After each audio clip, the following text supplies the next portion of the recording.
as he shows substantial improvement over the past 24 hours as he recovers after going into cardiac arrest following a hit during Monday night's game against the Bengals, according to doctors at the University of Cincinnati Medical Center involved in his care. Hamlin is still considered critically ill, and that significant progress is still needed. His neurological condition is intact.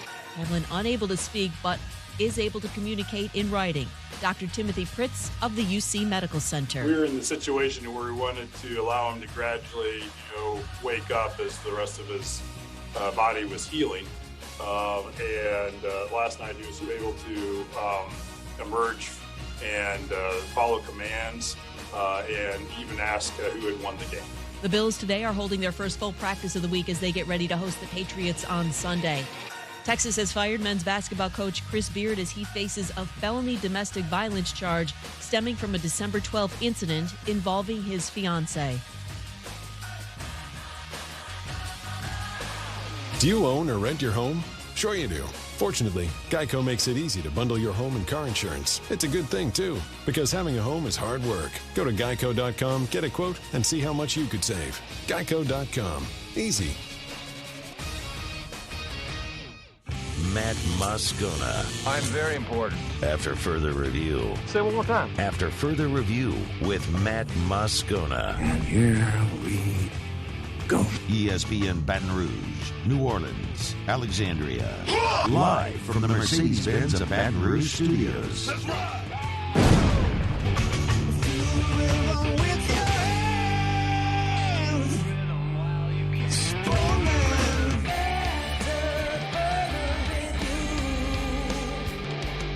And off we go. Welcome aboard. Glad you're with us. AFR presented by the Aesthetic Medicine and Anti-Aging Clinics of Louisiana. Matt?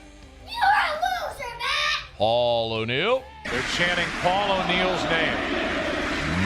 Musu. And Mr. Toby Tomplay.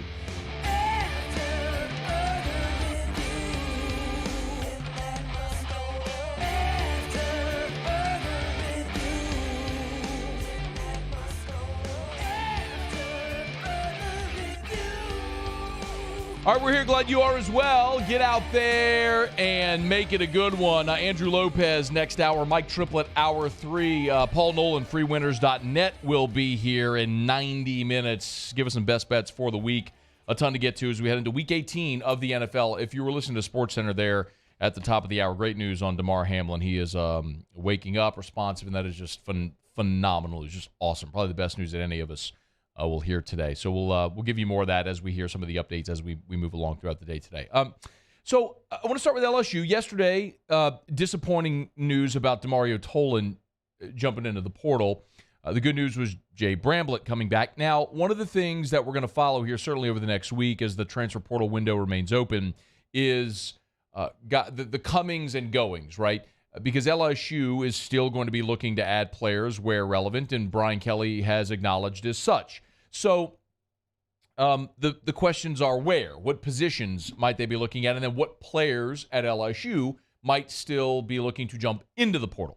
Well, Steve Wiltfong from 247 Sports has it that former Kentucky defensive lineman Justin Rogers will visit Miami this coming weekend after he visits LSU beginning today. So Justin Rogers will be on campus in Baton Rouge Thursday and Friday, and then this weekend he'll head to Miami. A quick catch-up, if you're not familiar with Justin Rogers.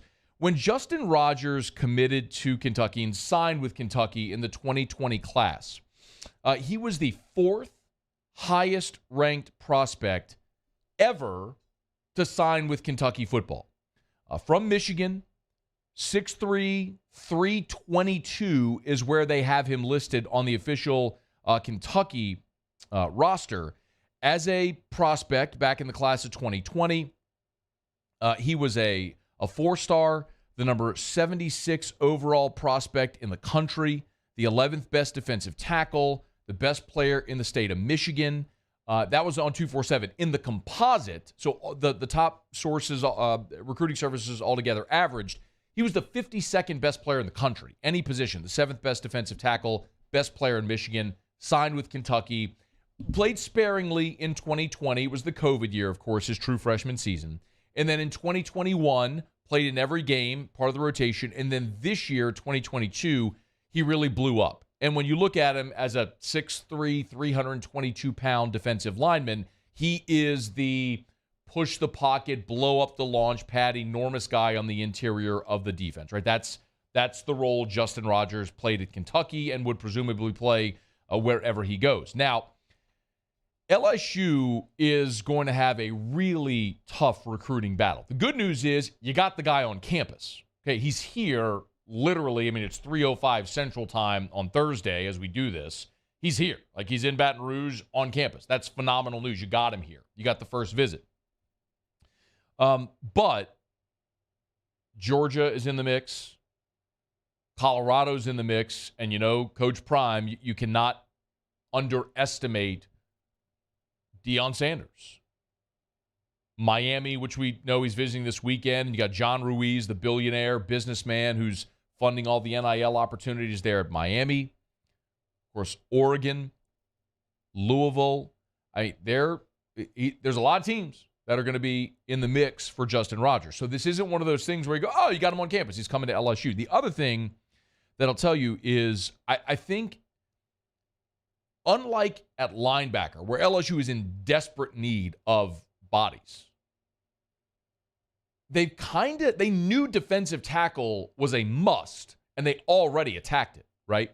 So remember, you know, Jaquelin Roy leaves early for the draft, so coming back, you're getting Mason Smith off of injury, you got Mekhi Wingo coming back, and then Jaquelin Roy. So you got three guys there that have played. You got the three guys that redshirted this year: Ty'G Hill, Fitzgerald West, and Quincy Wiggins, who can play inside or out. And so they knew they needed defensive linemen, interior players, so they went into the portal and they got Jordan Jefferson. Of course, not that Jordan Jefferson, the Jordan Jefferson from West Virginia, who's another big 300-plus pound dude, Paris Shand from Arizona, and Jalen Lee, former kid from Live Oak who went to Florida and now is coming back home. So you went and added three dudes with major college experience. So now you've got 9 interior players. So they did not, by the way, sign any freshman interior defensive linemen. They have edge players, but no interior linemen. So you've got 9 defensive tackles. Would Justin Rogers look at LSU and go, you got Mason Smith coming back. Mekhi Wingo was an All-American last year. Jacoby and Guillory and Justin Rogers physically look the same. And then you went and added 3 dudes, and Jalen Lee really is very similar as well, the big 320, 330-pound dude that's just space eater that's going to try to just push the pocket. Do they have room for a guy like Justin Rogers? So I'd look at it 2 ways. And by the way, Rogers has 2 years remaining. So because he's played 3 years, but everyone got the free COVID year. So he's got 3 to play 2 because he could take a redshirt year, which why would you? But he's got 2 years essentially of eligibility remaining. If you're Rodgers, I think you look at it and you say, well, why would I want to go there? They have 9 interior players and a couple of dudes that look just like me and do the same thing I do. So there isn't a clear path to the field. Now, Rodgers is a very good player, and I would assume that he would should he pick LSU, he'd come here and he would play. And he would have an opportunity to play because he's a really good player with 3 years of SEC experience and was a highly regarded dude and is coming here to try to get 1 year in a major program, boost his draft stock, and go pro. So I don't know if Rodgers would pick LSU. But the other side of it is you could say, well, why would LSU want to add another body? And the reason is because it has to be in the transfer portal era the same mindset that NFL teams have. In the NFL, you are always trying to get better. You are never standing pat with your roster.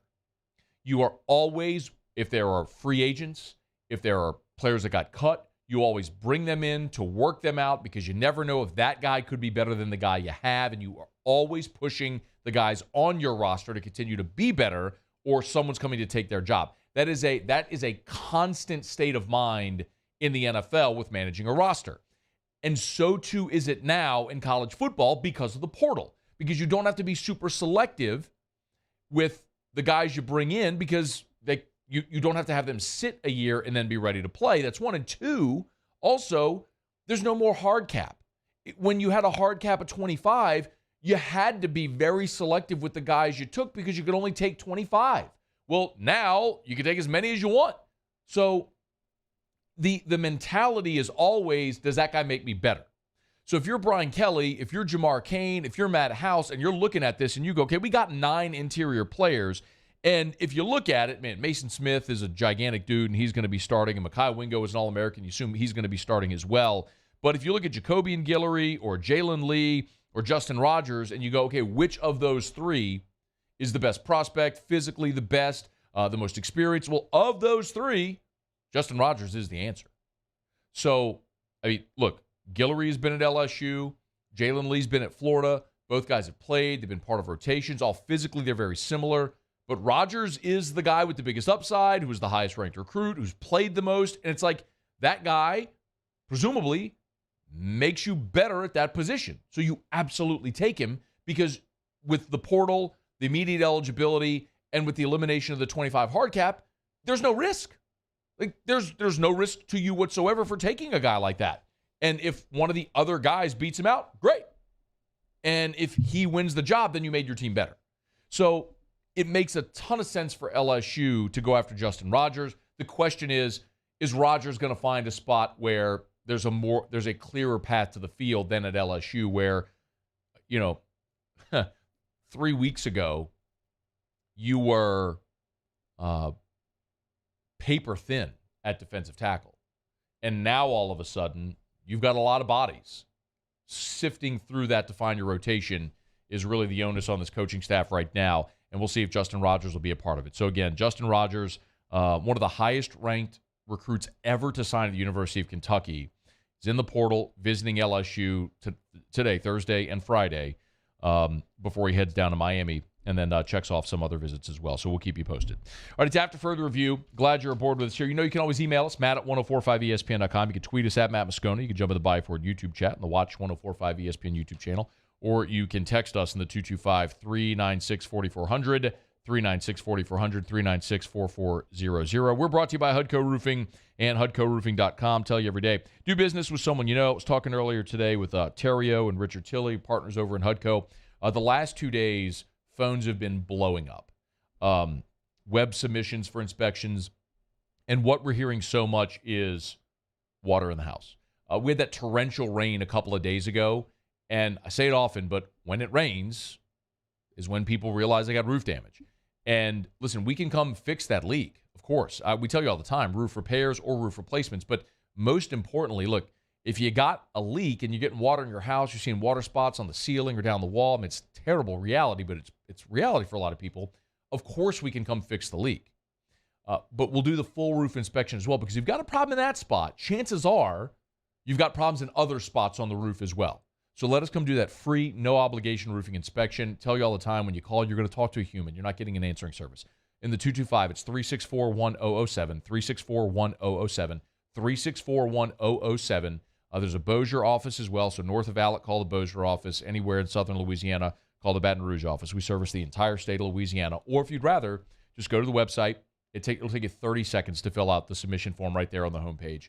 I mean, literally name, address, how'd you hear about us, and what kind of work do you need done, and we'll schedule that inspection for you. It's free. There's no obligation. It's Hudco Roofing. Do business with someone you know, Hudco Roofing and HudcoRoofing.com. Okay, quick break, y'all. We'll come back. I will update the Saints injury report, which came out today. And yesterday, we were talking about Sean Payton and likely landing spots for the former Saints head coach. I did throw out there could be a wild card, right? Has that wild card team potentially revealed itself? We'll talk about that next on AFR. AFR. I've been doing business with Luba for 25 years. They're dependable, trustworthy. It's just the attention to detail with our clients. Our folks have years and years of experience. They're highly trained professionals. But many companies have that asset. What I'd like to think makes Luba a bit different is that we use those talents in a way that truly is dedicated to serving the needs of the folks who depend on us. Toyota in Opelousas is here to help you ring in the new year with no markup, and you'll never pay over MSRP. And we have new inventory arriving daily. So Happy New Year from our Corvell Toyota family to yours. 3 people walk into a bar. The first 2 order the same old marks. The third, Nuevo Topo Chico Margarita Hard Seltzer. Crafted with real lime juice and a crisp tequila flavor. Topo Chico Margarita Hard Seltzer. Eli's always been into grilling. It took us a while to see it, but the signs were there. What are you doing, Eli? I knew grilling was my thing. I have been talking about it throughout my career. Happy with the results? I am. Got the new grill from barbecueguys.com. It performed great. My advice, as I always told my boys, do more of what you're born to do. Barbecue Guys, for those who were born to grill. You want cheese on your burger, Pops? I'll take a little cheese. ServiceMaster Elite create clean, disinfected work environments. As a local business, we take pride in serving the New Orleans and Baton Rouge areas. Our cleaning protocols follow CDC and OSHA standards for healthcare settings, offices, senior living, restaurants, and industrial plants. Contact ServiceMaster Elite to get your operation ready for reopening with germ disinfection cleaning. ServiceMaster Elite, the trusted choice in professional cleaning since 1996. Bayou Chrysler Dodge Jeep Ram has $10,000 off MSRP on all new 2022 Black Widow Jeep Gladiators in stock. All new Bayou vehicles come with a 1 million mile powertrain warranty and free delivery. If you need sales or service, the crew at Bayou is going to do right by you. Louisiana. It's a place defined by culture, by pride, by passion, by people who do more than love this place. They celebrate it, elevate it, champion it. They are the individuals who embody what makes Louisiana great. The companies that make Louisiana a better place to work and live. The nonprofits leading transformational change in our communities. Champions of Louisiana are all around us, and LWCC is proud to celebrate them because we've always been Louisiana loyal, supporting the workers, the innovators, the change agents of this great place we call home. Who are the champions around you? Together, we can share their stories. Together, we can help our home state thrive. Together, we are Louisiana loyal. Always.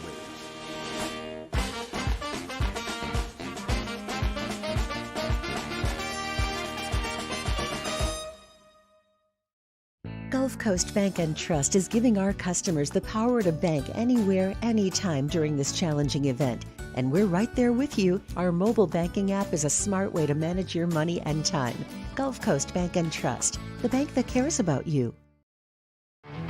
There it is, the extra mile, on the border of expected and extraordinary, for those willing to go further, like vans customized for work or play, with safety and tech to keep you connected.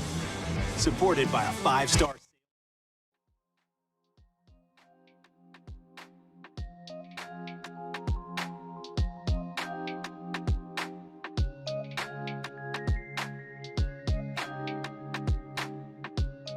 After further review with Matt Moscona, ESPN Baton Rouge, New Orleans, Alexandria. All right, glad to have you rolling along with us here.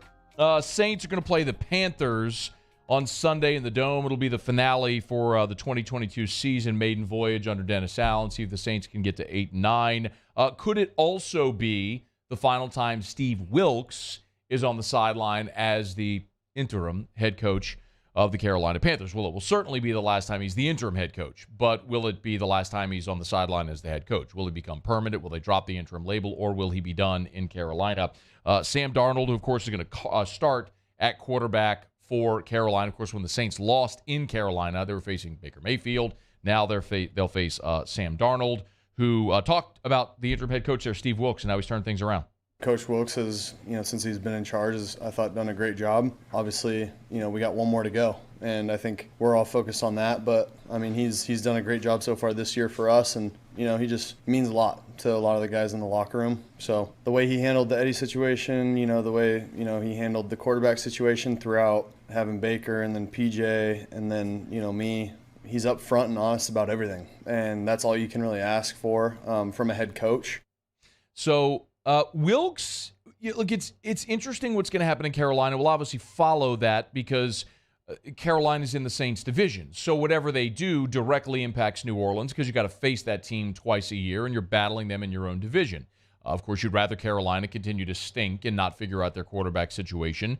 We did hear earlier this week that the Panthers ownership has spoken with Jim Harbaugh's representation about potential interest there. It is worth mentioning, of course, that the Panthers and every team will have to abide by the Rooney Rule, so they will have to formally interview a minority candidate. We will no doubt have those conversations as this coaching cycle spins again, and I think many of us agree in premise, on principle, the Rooney Rule is a fantastic thing. When teams give token interviews, I don't know that benefits anybody. But we'll see what happens here with the Carolina Panthers if, in fact, Steve Wilks does get that job full-time or if they go a different direction. It will be the Saints and the Panthers on Sunday in the Dome. Another question, of course, is who will be there for New Orleans. We've already learned, we learned yesterday, Paulson Adebo will not go for the Saints. He's got a hamstring injury. He'll not be ready. So Adebo is already a scratch, which means Marshawn Lattimore and Alontae Taylor will be your starting cornerbacks. There's been some changes. Chase Hansen went from limited to full. Dwayne Washington also did not practice. Andres Pete did not practice as well for the second consecutive day, so we'll star that one. The ones of note, guys that did return. James Hurst was limited. Juwan Johnson was limited. Marcus May, Ryan Ramczyk, all limited. Guys that did not practice on Wednesday that were back on Thursday, so they would appear to be in line to play. As we mentioned, Chase Hansen went from limited to a full participant on Thursday. So Paulson Adebo we know is out, and now we got to keep an eye on Andres Pete to see if he, with the ankle injury, if he's available to go for Week 18. But for New Orleans, the good news: Hurst was back, and Ryan Ramczyk was back, and Juwan Johnson was back. We talked a good bit about Juwan Johnson a day ago about the impact he's had on this offense for the New Orleans Saints as they continue to look for that pass-catching tight end that they've really tried to search for ever since they traded Jimmy Graham to Seattle. And he's about the closest thing that they've gotten to it with the type of season he's had, and you'd love to see him continue to replicate that and be consistently that guy for New Orleans. It'd be great to see him out there on Sunday against the Panthers. Not quite as long of an injury list for the Panthers. Of course, you know, J.C. Horn is injured right now or is out, so that's one of note. But Matt Ioannidis has not practiced yet this week. Their defensive tackle Chandler Wooten was out on Wednesday but limited on Thursday. No injury designation for Taylor Moton, the tackle who was given a rest day, so not injured, no injury designation at all. Same thing with Ian Thomas, who had a personal designation on Wednesday but was a full go there on Thursday. Stephon Sullivan is a familiar name for you. Tight end Stephon Sullivan, limited for Carolina this week so far. And I don't want to try to pronounce it. Joel Ayeg Benuwe. How'd I do? It's actually pretty solid, dude. I'm not going to lie. I mean, you look at Iyegbuniwe. I mean, that was pretty good. Do it again. Say it again. Ayeg Benuwe. That's pretty good. I don't know if it's right, but that's pretty good. Close. Yeah, I mean, I believe it. It's one of those things where if I just said it and kept going, no one would know the difference. No, that's what, yeah. They'd have been like, man, he exactly. nailed it. I'd have been like, wow, that was impressive. I think the I-Y-I-E, there might be another syllable in there, like Iye. Could, yeah. Ayeg Benuwe. But I just went with Ayeg Benuwe is what I went with. They both sound right, if that's possible. I-Y-I, I would just went with I, and then E-G, egg, Boonway. Ayeg Benuwe. I think they just call him Joel. What if it's Joel? Oh, see, it could be. Man, I didn't think about that. See? Not just a hat rack, my friend. Anyway, Saints-Panthers noon Sunday in the Dome. I want to talk about the potential surprise candidate for Sean Payton. Not candidate. Landing spot potentially for Sean Payton. I'll get to that here in just a quick moment. Let me remind you about the Williamson Eye Center. 924-2020, 924-2020, or WilliamsonEye.com. That's WilliamsonEye.com. Y'all, this is the time for New Year's resolutions. This is the time when people decide they're going to change things in their life. Maybe it's your workout routine, your eating habits. Maybe you're resolving to read more or spend more time with family. Give yourself the gift of sight. Let this be the moment where you've heard me talk about this. You probably have friends forever that have told you about LASIK, and it's the best money that they've ever spent and how life-changing it was. And I've told you that for years now. Let this be the push to actually make that phone call, to schedule that consultation. Just go for the consult. It's a free consult. Just go get more info. Let them explain the process to you. 924-2020 for the Williamson Eye Center. 924-2020 or WilliamsonEye.com. That's WilliamsonEye.com. A couple weeks ago, I went on record as far as where I thought Sean Payton would land. And I told you that I thought he would end up with the Rams.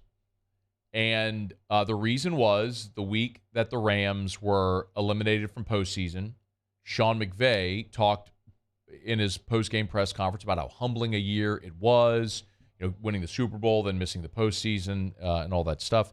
And we know Sean McVay has already acknowledged he does not see himself as a coaching lifer and that he would like to try TV, and it's probable that he ends up doing kind of what Sean Payton did, which is go to TV, then maybe back to coaching at a later date. And a year ago, Amazon offered him $100 million, 5-year, $100 million. He passed on it to return to L.A. to coach the Rams. And, of course, they had a rough year. Well, some of you may have thought that that's not a possibility this year for Sean McVay to step out and that he'd be back to the Rams. And he may. He may.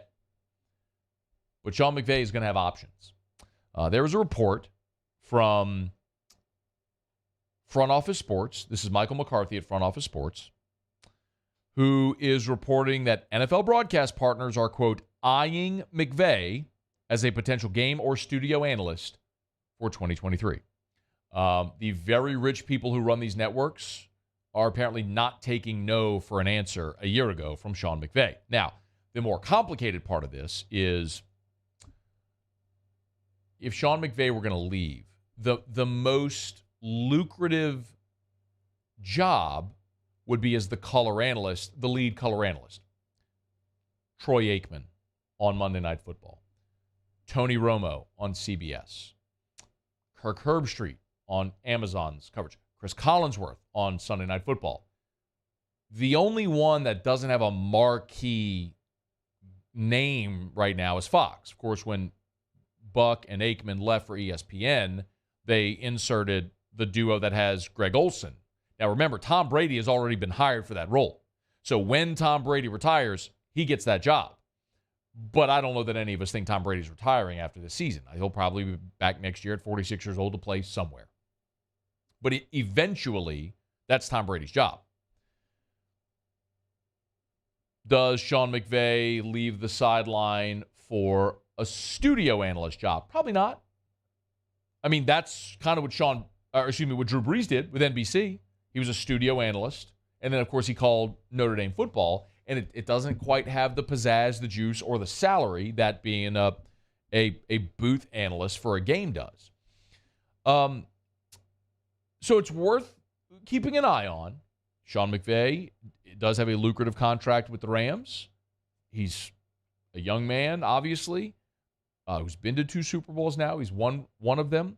Does he want to come back, or does he want to stop and recharge? Remember, he got married last offseason. Is there a possibility that Sean McVay leaves coaching this year? Something that I suggested is can't be completely disregarded. And apparently now the networks are validating that. They're going to go make another run at Sean McVay. And that would be the most obvious landing spot for Sean Payton if it's there. We know Sean Payton wants to be in L.A. The Rams won a Super Bowl a year ago, so they've got a championship structure in place. You'll have Matthew Stafford back next year, healthier, we would all assume. You've got great weapons there. Cooper Kupp would obviously be healthy, back and healthy. Van Jefferson. I mean, you've got guys, right? I mean, you've got offensive weapons there. You've got a good roster. If Aaron Donald comes back, you have talent there in Los Angeles, and that would make an awful lot of sense. Again, I don't know if Sean McVay will rebuff the networks again or if he will leave the sideline and go into TV. But yesterday, Musso and I were having this conversation about the 8 potential landing spots for Sean Payton. And if it would be one of those or maybe one we're not considering. The point I made was, remember when Tom Brady was a free agent and he was leaving New England, and everyone assumed there were 2 teams that everyone was talking about, and it was Denver and San Francisco. And then, boom, here came Tampa, and they swooped in, and they got Tom Brady down to Florida. And sometimes it's how these go. When you have a negotiation where someone just sort of is sitting back idly by, waiting to swoop in, make their offer they can't refuse, and steal a deal. And that may be what happens here with the Rams if Sean McVay does step away to TV and the Rams go make that play for Sean Payton. Just file that one away because I don't think it's out of the realm of possibility, because if the networks want their guy, it would be more enticing for Sean McVay this year coming off the season they just had. So file that one away and keep it as a possibility with Sean McVay possibly leaving the Rams and Payton coaching the Rams if McVay leaves for TV. All right, it's after further review. We're going to knock out a quick break. We're glad to have you aboard with us here. We'll go around the SEC when we come back. Also, the list of Hall of Fame finalists has been released. Who might make it this year among the 5 modern-era players? We'll discuss that as we continue here on AFR. AFR. Get Gordon and get it done. Gordon McKernan Injury Attorneys. So many great ways that Gordon McKernan Injury Attorneys has positively impacted our community through the Gordon Gives arm, the charitable arm of the law firm. We told you about the Gordon 500 bike giveaway around Christmas time. Of course, all the NIL deals that Gordon McKernan Injury Attorneys has done with great student athletes across the state of Louisiana. But right now, if you go to Get Gordon on Twitter, on Instagram, on TikTok, follow the Gordon accounts, by the way. They're putting out great content on all those accounts. But one of the things that's going down right now is Gordon is giving you an opportunity. You've all heard the jingle. Gordon is giving you an opportunity to win $2,500. If you go to @GetGordon, you can get all the info for the Get Gordon Jingle Dance Challenge. Video yourself dancing to the Get Gordon jingle, and you could win $2,500. Learn more, maybe even a TV appearance. Learn more. Get Gordon and get it done.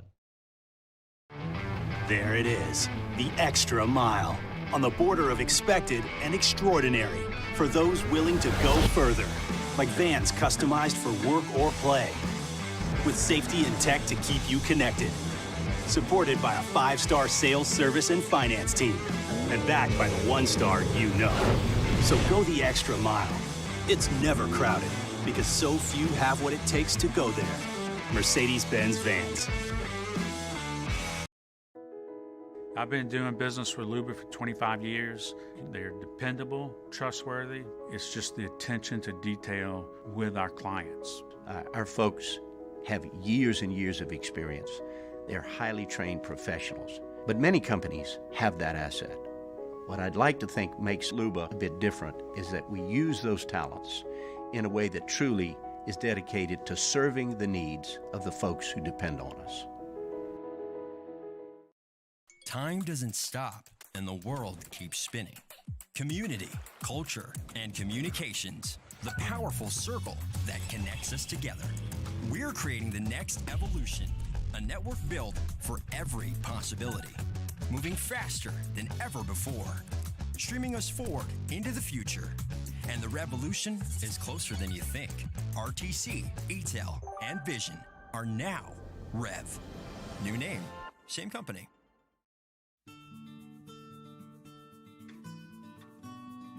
This is a house call. This is a follow-up appointment.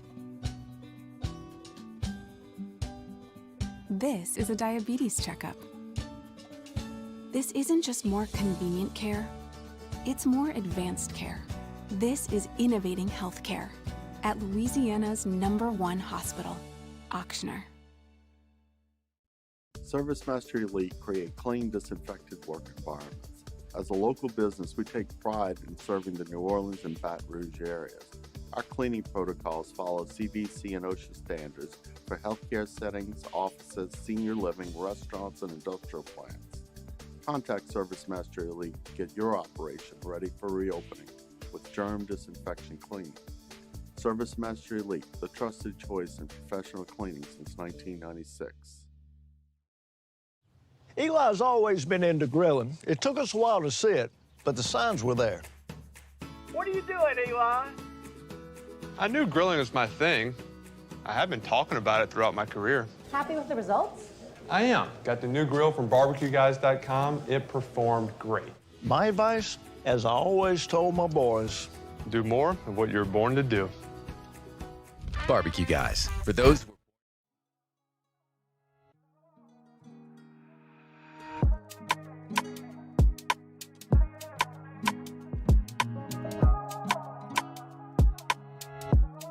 After further review with Matt Moscona, ESPN Baton Rouge, New Orleans, Alexandria.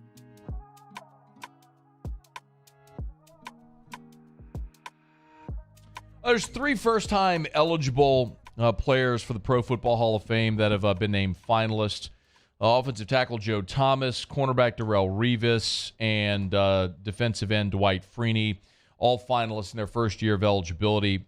So, and the other sort of outlier is cornerback Albert Lewis. He retired 20 years ago, but is now only a finalist for the first time. The others are Jared Allen, Willie Anderson, Rondé Barber, Devin Hester, Torrey Holt, Andre Johnson, Zach Thomas, DeMarcus Ware, Reggie Wayne, Patrick Willis, and Darren Woodson. All were finalists last year except for Darren Woodson. Torrey Holt has now been a finalist 4 times, and this goes back to something we sort of talk about every year, which is really good players who are inevitably going to be Hall of Famers just have to wait their turn. Guys like Kevin Mawai and Alan Faneca, who we followed closely here because of their ties to LSU, just had to wait their turn, especially at positions like wide receiver and on the offensive line, where in this era, especially with all the great wide receivers, guys are just going to have to wait. Like Torrey Holt's a Hall of Famer. It's just he's waiting 4 years. I mean, Terrell Owens made a big stink about having to wait, and so much so that he didn't even go to the Hall of Fame enshrinement. He held his own enshrinement sort of at his college, Tennessee Tech or Tennessee State, whatever it was. But it's just the reality, and I think the rule is stupid. I hate that they'll only enshrine 5 in a year, because really good Hall of Fame worthy players end up waiting. But we have this conversation every single year.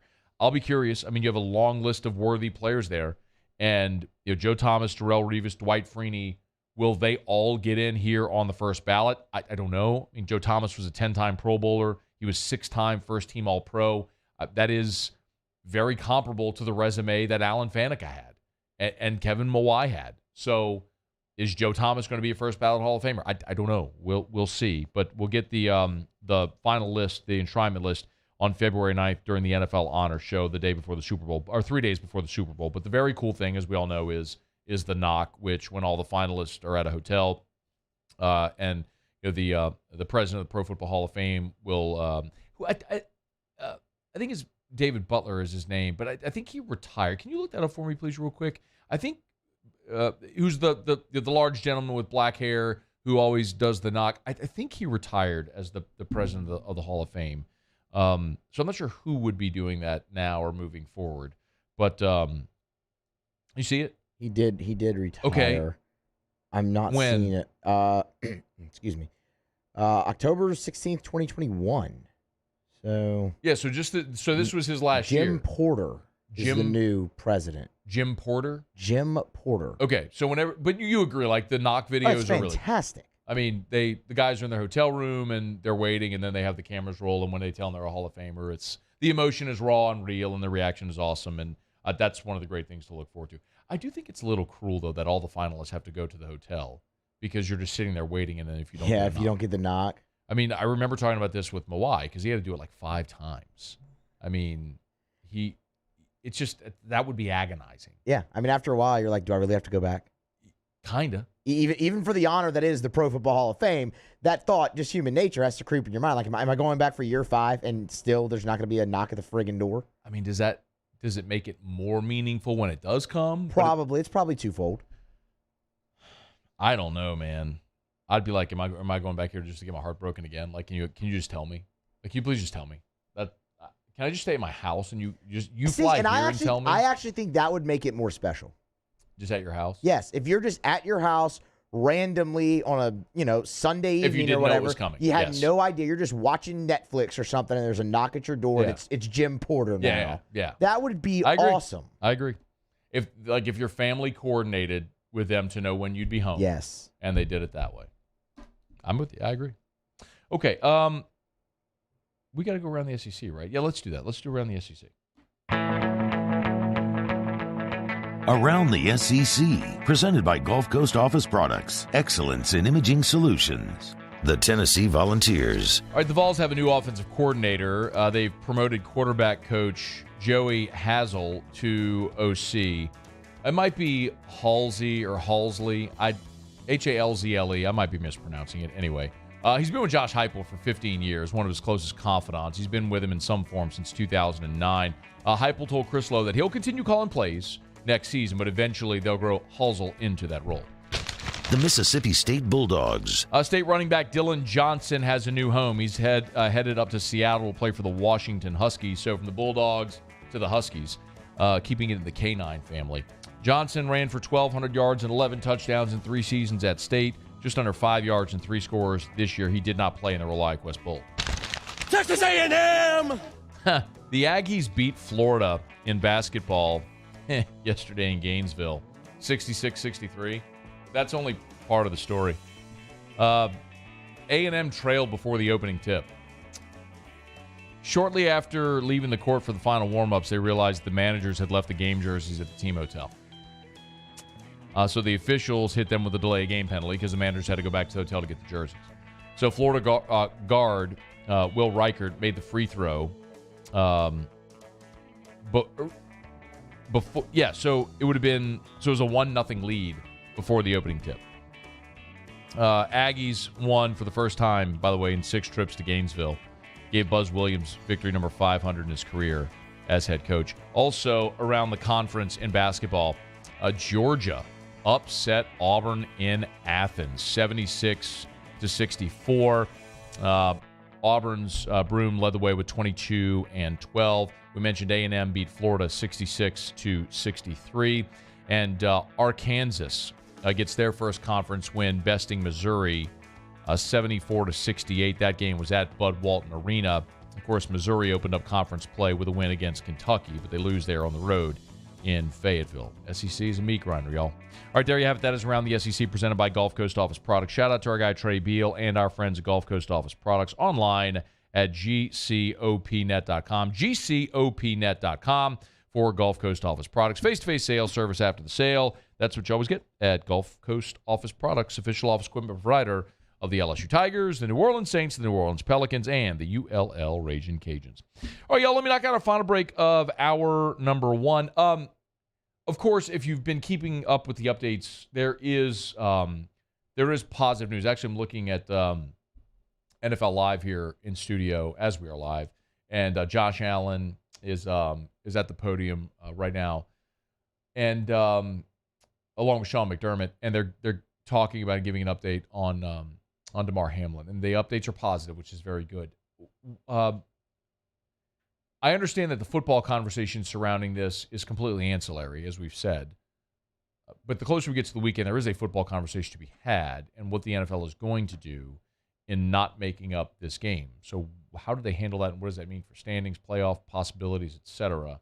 We'll knock that around a little bit here as we return to wrap up hour number 1. Glad you're here. It's AFR. AFR. Love telling you about River City's 1-hour air, where they're always on time or you don't pay a dime. 752-0001. That's where you can reach them. 752-0001. If it's 13 degrees or 100 degrees, River City's 1 Hour Air can help you like they did Thomas Martinez, who complimented Jason, the technician who came to his house. Thomas said, Jason was very professional and on time. He took his time to explain why the part needed to be replaced and had my heater running in 20 minutes.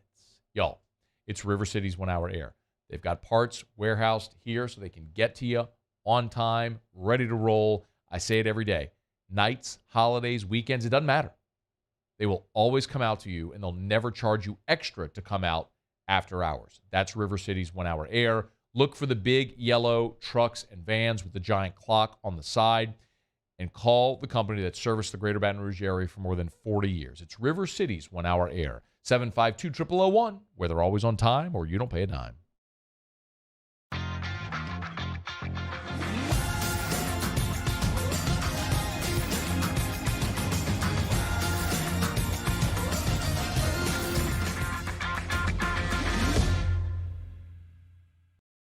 Louisiana. It's a place defined by culture, by pride, by passion, by people who do more than love this place. They celebrate it, elevate it, champion it. They are the individuals who embody what makes Louisiana great. The companies that make Louisiana a better place to work and live. The nonprofits leading transformational change in our communities. Champions of Louisiana are all around us, and LWCC is proud to celebrate them because we've always been Louisiana loyal, supporting the workers, the innovators, the change agents of this great place we call home. Who are the champions around you? Together, we can share their stories. Together, we can help our home state thrive. Together, we are Louisiana loyal. Always.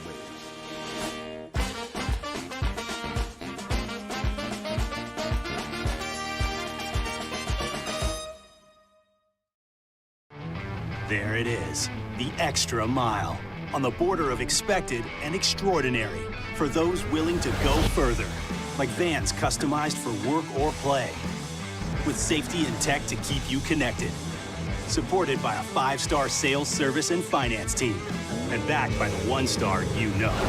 So go the extra mile. It's never crowded, because so few have what it takes to go there. Mercedes-Benz Vans. I've been doing business with Luba for 25 years. They're dependable, trustworthy. It's just the attention to detail with our clients. Our folks have years and years of experience. They're highly trained professionals, but many companies have that asset.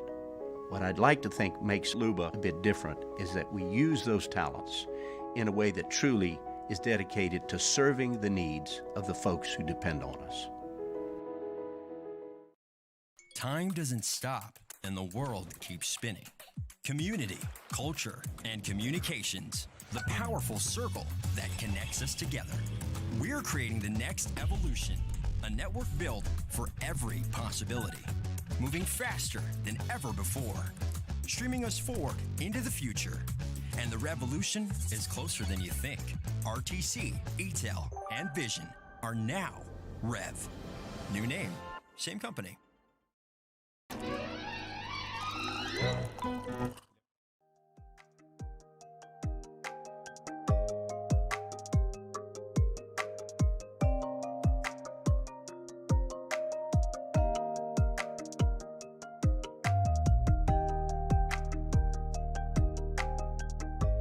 After further review with Matt Moscona, ESPN Baton Rouge, New Orleans, Alexandria.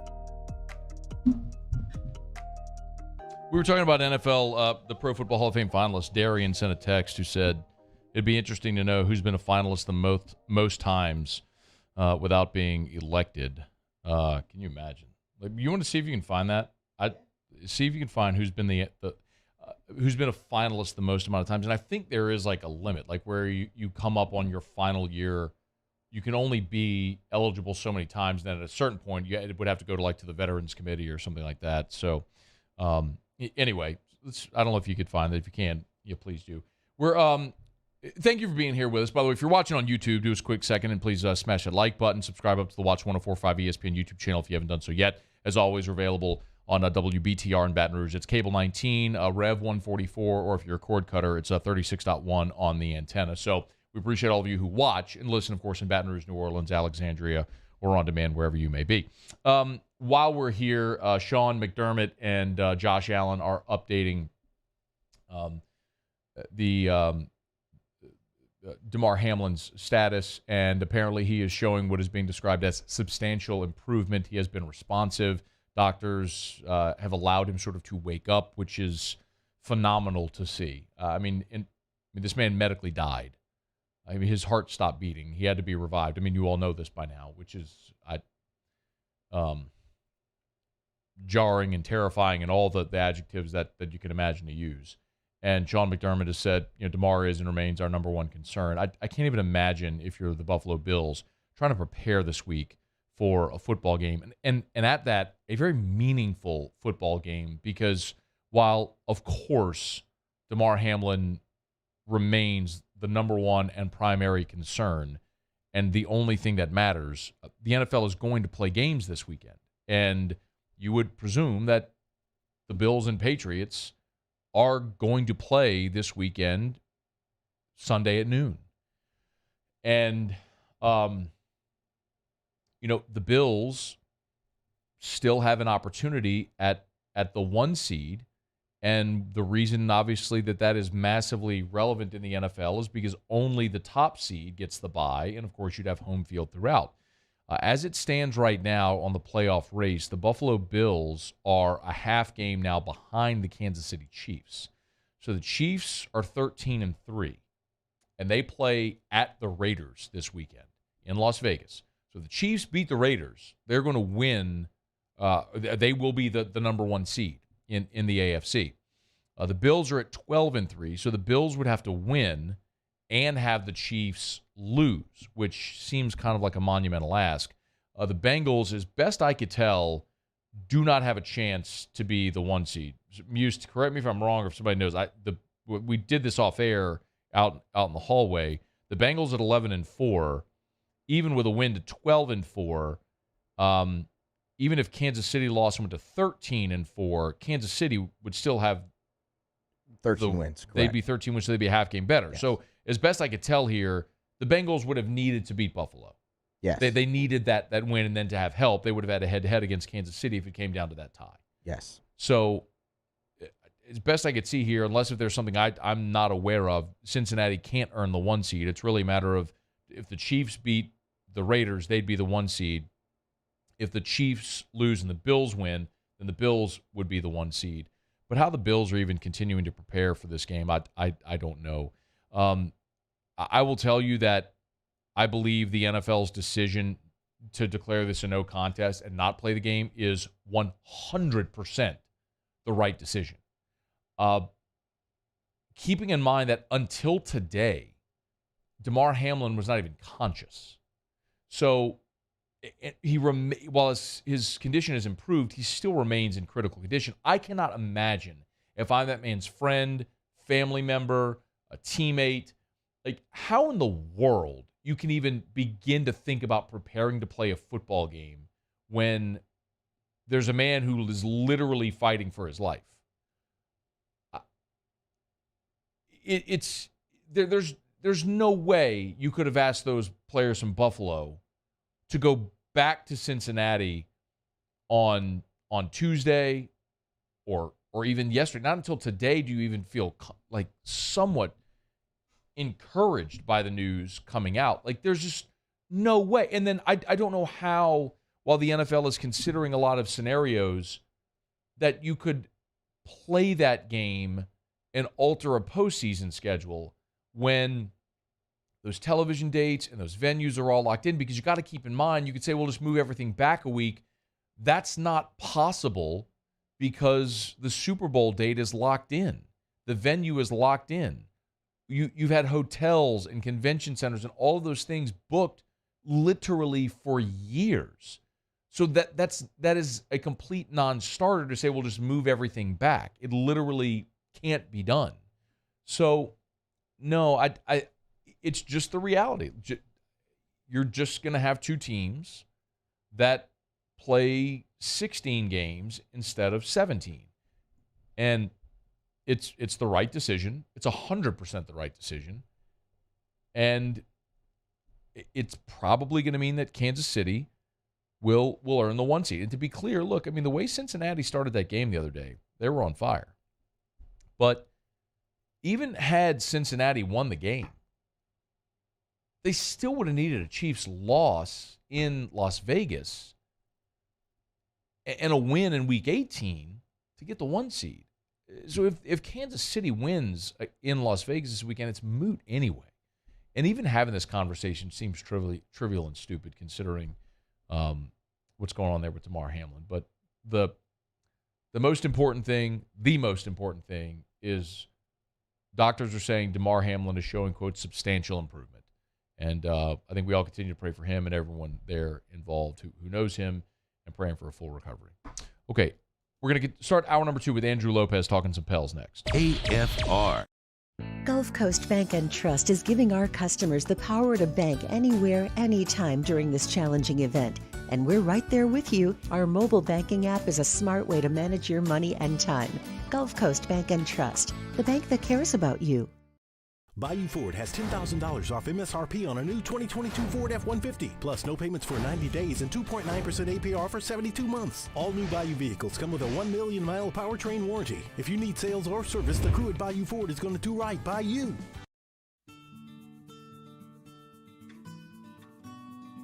This is a house call.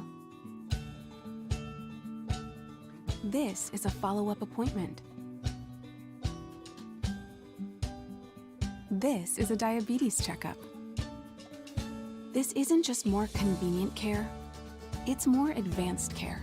This is innovating healthcare at Louisiana's #1 hospital, Ochsner. ServiceMaster Elite create clean, disinfected work environments. As a local business, we take pride in serving the New Orleans and Baton Rouge areas. Our cleaning protocols follow CDC and OSHA standards for healthcare settings, offices, senior living, restaurants, and industrial plants. Contact ServiceMaster Elite to get your operation ready for reopening with germ disinfection cleaning. ServiceMaster Elite, the trusted choice in professional cleaning since 1996. Eli's always been into grilling. It took us a while to see it, but the signs were there. What are you doing, Eli? I knew grilling was my thing. I have been talking about it throughout my career. Happy with the results? I am. Got the new grill from barbecueguys.com. It performed great. My advice, as I always told my boys, do more of what you were born to do. Barbecue Guys, for those who were born to grill. You want cheese on your burger, Pops? I'll take a little cheese. Louisiana. It's a place defined by culture, by pride, by passion, by people who do more than love this place. They celebrate it, elevate it, champion it. They are the individuals who embody what makes Louisiana great. The companies that make Louisiana a better place to work and live. The nonprofits leading transformational change in our communities. Champions of Louisiana are all around us, and LWCC is proud to celebrate them because we've always been Louisiana loyal, supporting the workers, the innovators, the change agents of this great place we call home. Who are the champions around you? Together, we can share their stories. Together, we can help our home state thrive. Together, we are Louisiana loyal. Always.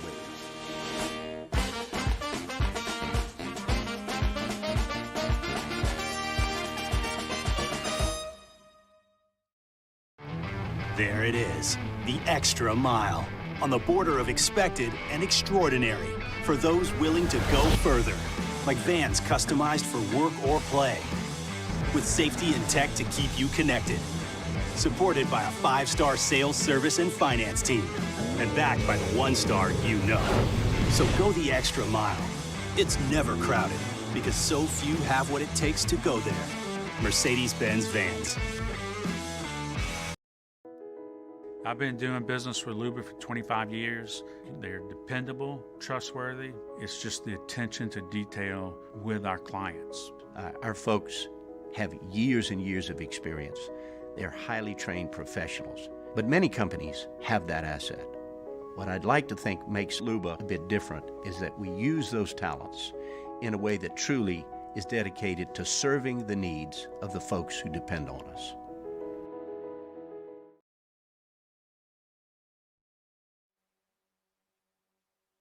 This is SportsCenter. I'm Christine Lisi. Bill safety Demar Hamlin is beginning to awaken as he has shown substantial improvement over the past 24 hours in his recovery after going into cardiac arrest during Monday night's game. This according to doctors at the University of Cincinnati Medical Center involved in his care. Hamlin is still considered critically ill and that significant progress is still needed. His neurological condition is intact. Hamlin is unable to speak but was able to communicate in writing, asking whether the Bills won the game against the Bengals. In addition, Hamlin's been able to grip the hands of family members at his hospital bedside. The updates have provided much relief to the Bills, notes quarterback Josh Allen. Being on that field,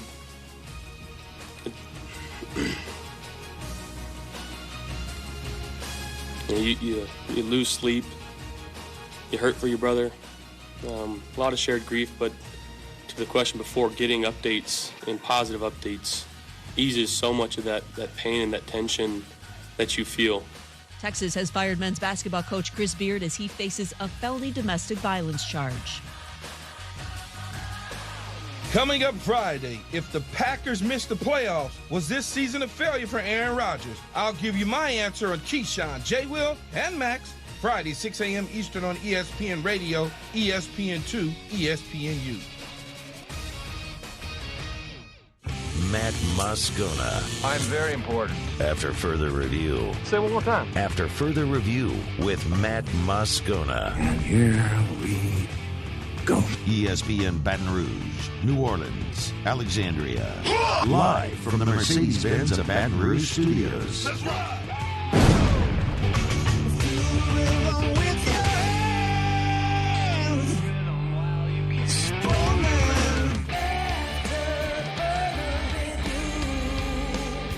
Hour 2, off we go. Welcome aboard. Glad you're with us, AFR. I'm Matt.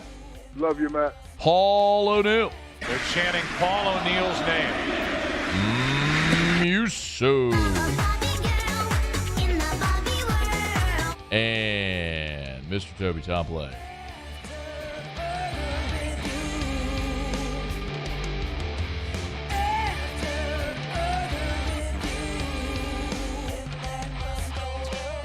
All right, we're here. Glad you are as well. Get out there and make it a good one. Paul Nolan, freewinners.net, will be with us bottom of this hour. Get some picks on Week 18. Paul said he's got some props he wants to throw out as well. So if you're betting there on the DraftKings Sportsbook app, of course, make sure you're following along with Paul Nolan from freewinners.net. He's coming up here in 30 minutes from right now.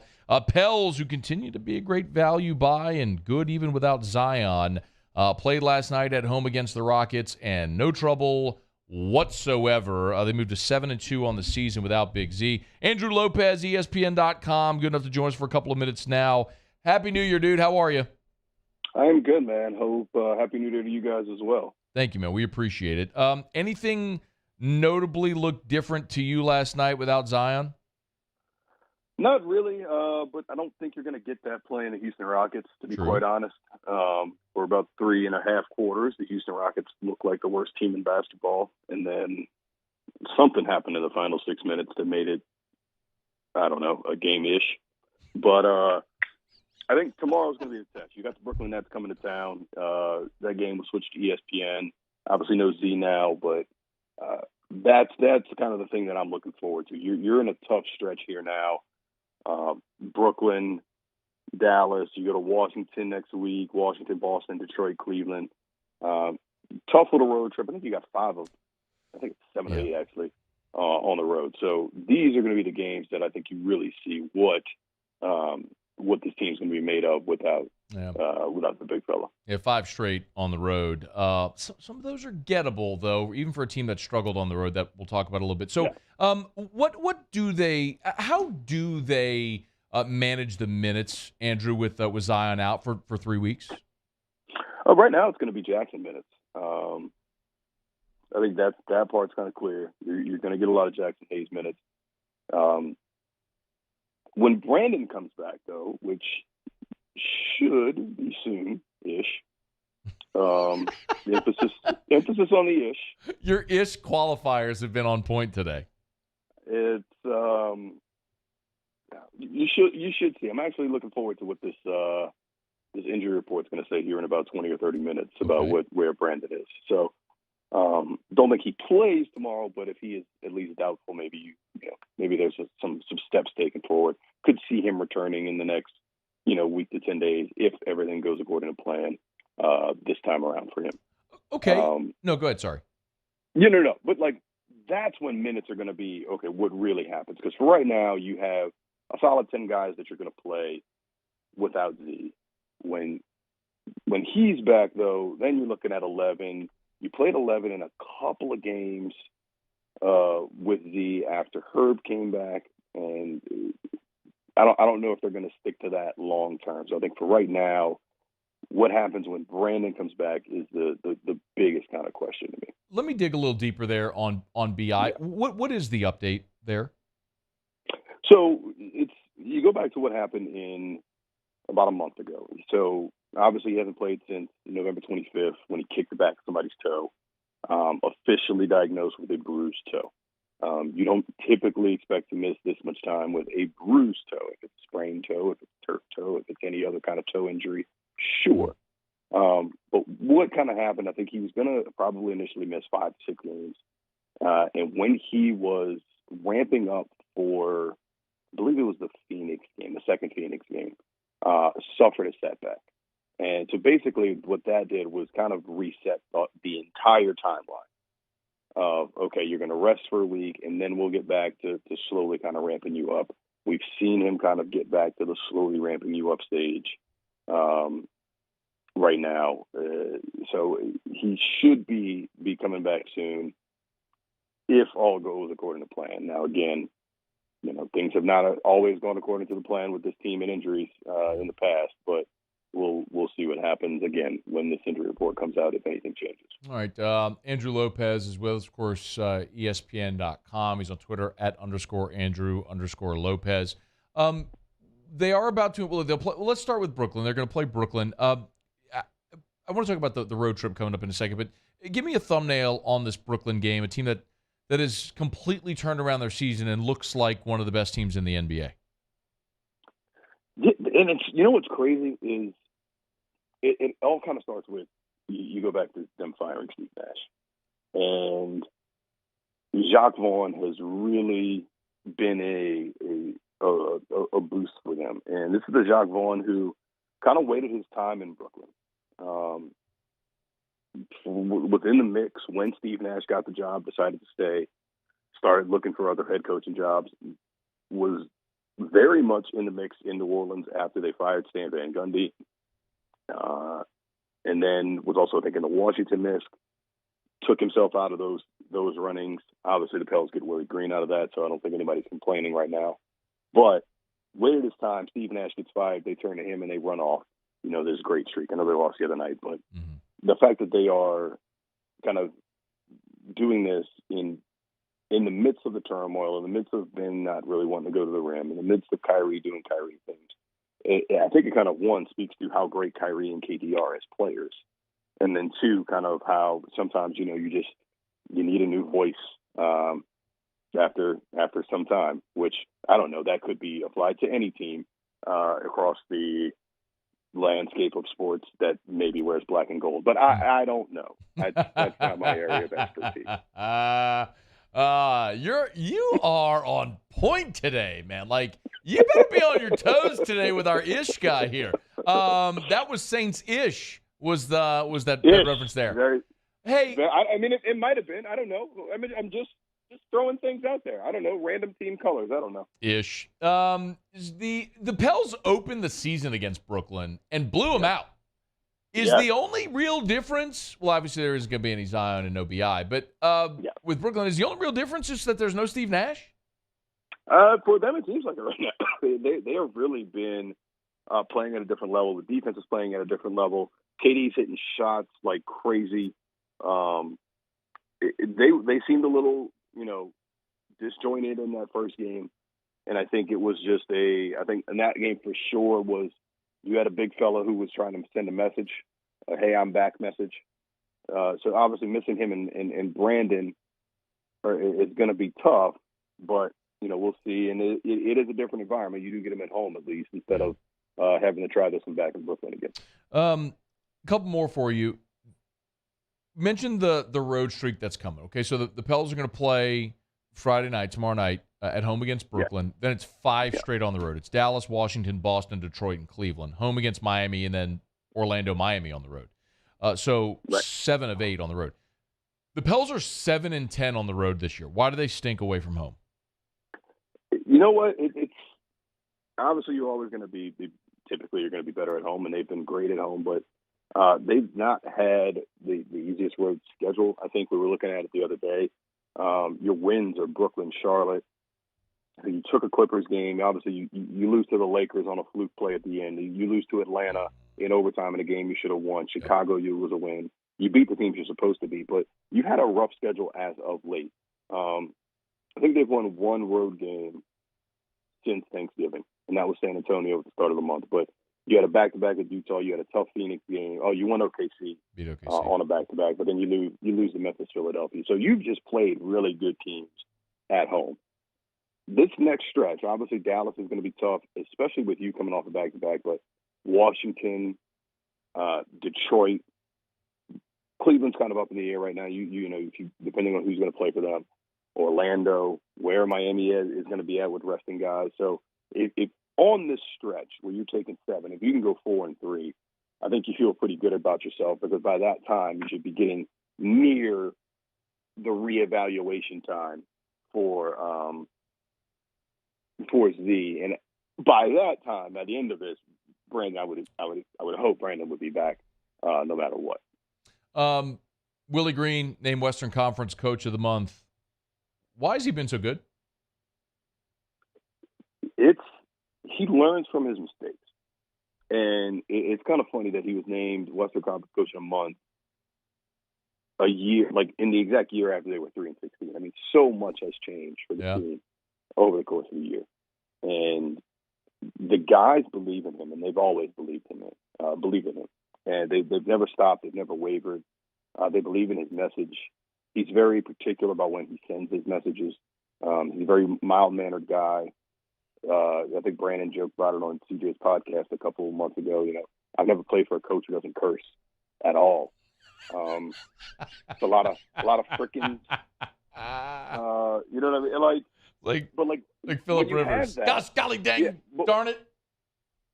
You have that when that guy gets angry. It means a little bit more, right? Sure. I'm not saying he's going to start dropping F-bombs in practice, but if you see some emotion on Willie's face and you see some anger, and it's like, oh man, we upset Dad. Like we gotta clean this up here a little bit. And I think that the guys that bought in have a good group of guys overall, but it is a very fun team to cover. You have the right balance, I think, of young guys with old veteran talent who they listen to. And I think that's been the key that David Griffin has tried to hit in the last few years. He brought in Derek Favors. He brought in J.J. Redick. It never just hit. C.J. was the right guy. Larry Nance was the right guy. And getting those older voices in the locker room, I say older voices, they're 30, 31. Getting those older voices in the locker room to mix with the young guys. You have the role players who care, and like a Najee and a Jose. Everything just kind of fits right now. And I think that's why you see it, and it helps that, Willie has this team bought into everything that he's doing right now. Man, they're fun to watch. It's just undeniable. Like, this is a reason. There's a lot of reason to believe that come April and May and hopefully June, they're playing a lot of really, really meaningful basketball games. Andrew Lopez will be covering it all there at ESPN.com. Follow him on Twitter at _Andrew_Lopez-ish on Twitter. Ish. Good stuff as always, man. We appreciate the visit. Thank you, sir. Thanks, dude. It's After Further Review, brought to you by Michelli Weighing and Measurement. Michelli.com. Michelli.com was really fired up about this, man. Company-wide, Michelli has made significant investments to increase their calibration lab locations. Of course, I tell you, they got 29 across 11 different states, but they've also expanded their precision measurement device calibration services. Man, so in their Harahan, New Orleans office, right? They've got a 6,100 square foot lab for precision measurement devices and lab calibration and testing. Houston, they got a 1,450 square foot lab. Baton Rouge, they got a 1,200 square foot lab. In Bossier, a 1,200 square foot lab. In the Mobile area, they got a 1,600 square foot lab. All you need to know is that no matter where you are, you weigh or measure something, you need your devices calibrated, Michelli's the leader. From sea to shining sea, Michelli.com. Go to the website, Michelli.com, Michelli, Michelli Weighing and Measurements, Michelli.com, Michelli.com. All right, let me knock out a break. We'll come back. Paul Nolan in 15 minutes, freewinners.net. I want to talk a quick thought on LSU baseball. They're number one in another poll. Had a chance to visit with Jay Johnson for our NIL podcast, Rosters to Riches, and I asked Jay Johnson point blank, how much did NIL factor into him putting together this class? You will hear his answer next. I think it's going to surprise you. It's AFR. AFR. I've been doing business with Luba for 25 years. They're dependable, trustworthy. It's just the attention to detail with our clients. Our folks have years and years of experience. They're highly trained professionals. But many companies have that asset.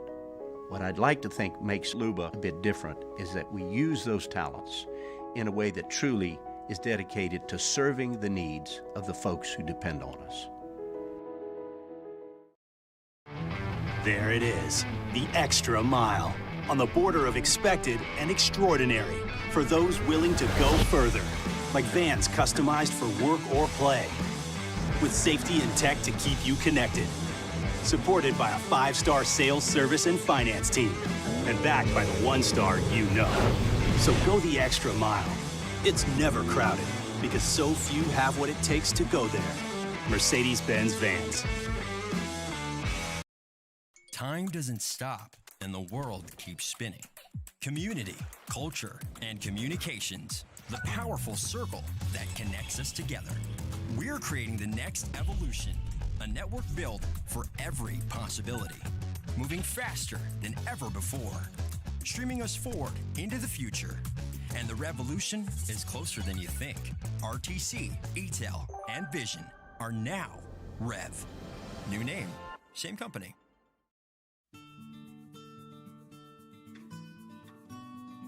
This is a house call. This is a follow-up appointment. This is a diabetes checkup. This isn't just more convenient care, it's more advanced care.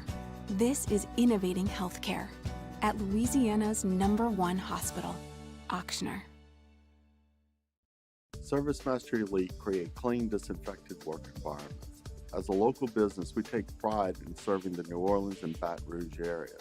Our cleaning protocols follow CDC and OSHA standards for healthcare settings, offices, senior living, restaurants, and industrial plants. Contact ServiceMaster Elite to get your operation ready for reopening with germ disinfection cleaning. ServiceMaster Elite, the trusted choice in professional cleaning since 1996. Eli's always been into grilling. It took us a while to see it, but the signs were there. What are you doing, Eli? I knew grilling was my thing. I have been talking about it throughout my career. Happy with the results? I am. Got the new grill from barbecueguys.com. It performed great. My advice, as I always told my boys, do more of what you were born to do. Barbecue Guys, for those who were born to grill. You want cheese on your burger, Pops? I'll take a little cheese. Louisiana. It's a place defined by culture, by pride, by passion, by people who do more than love this place. They celebrate it, elevate it, champion it. They are the individuals who embody what makes Louisiana great. The companies that make Louisiana a better place to work and live. The nonprofits leading transformational change in our communities. Champions of Louisiana are all around us, and LWCC is proud to celebrate them because we've always been Louisiana loyal, supporting the workers, the innovators, the change agents of this great place we call home. Who are the champions around you? Together, we can share their stories. Together, we can help our home state thrive. Together,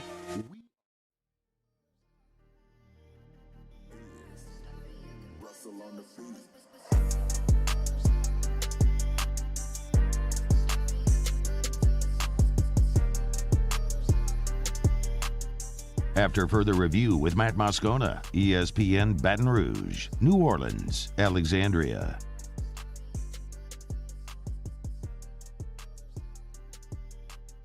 Another day has brought another preseason college baseball ranking, and look, I mean, there's a lot of them, and there's a lot of publications that put out polls, etc.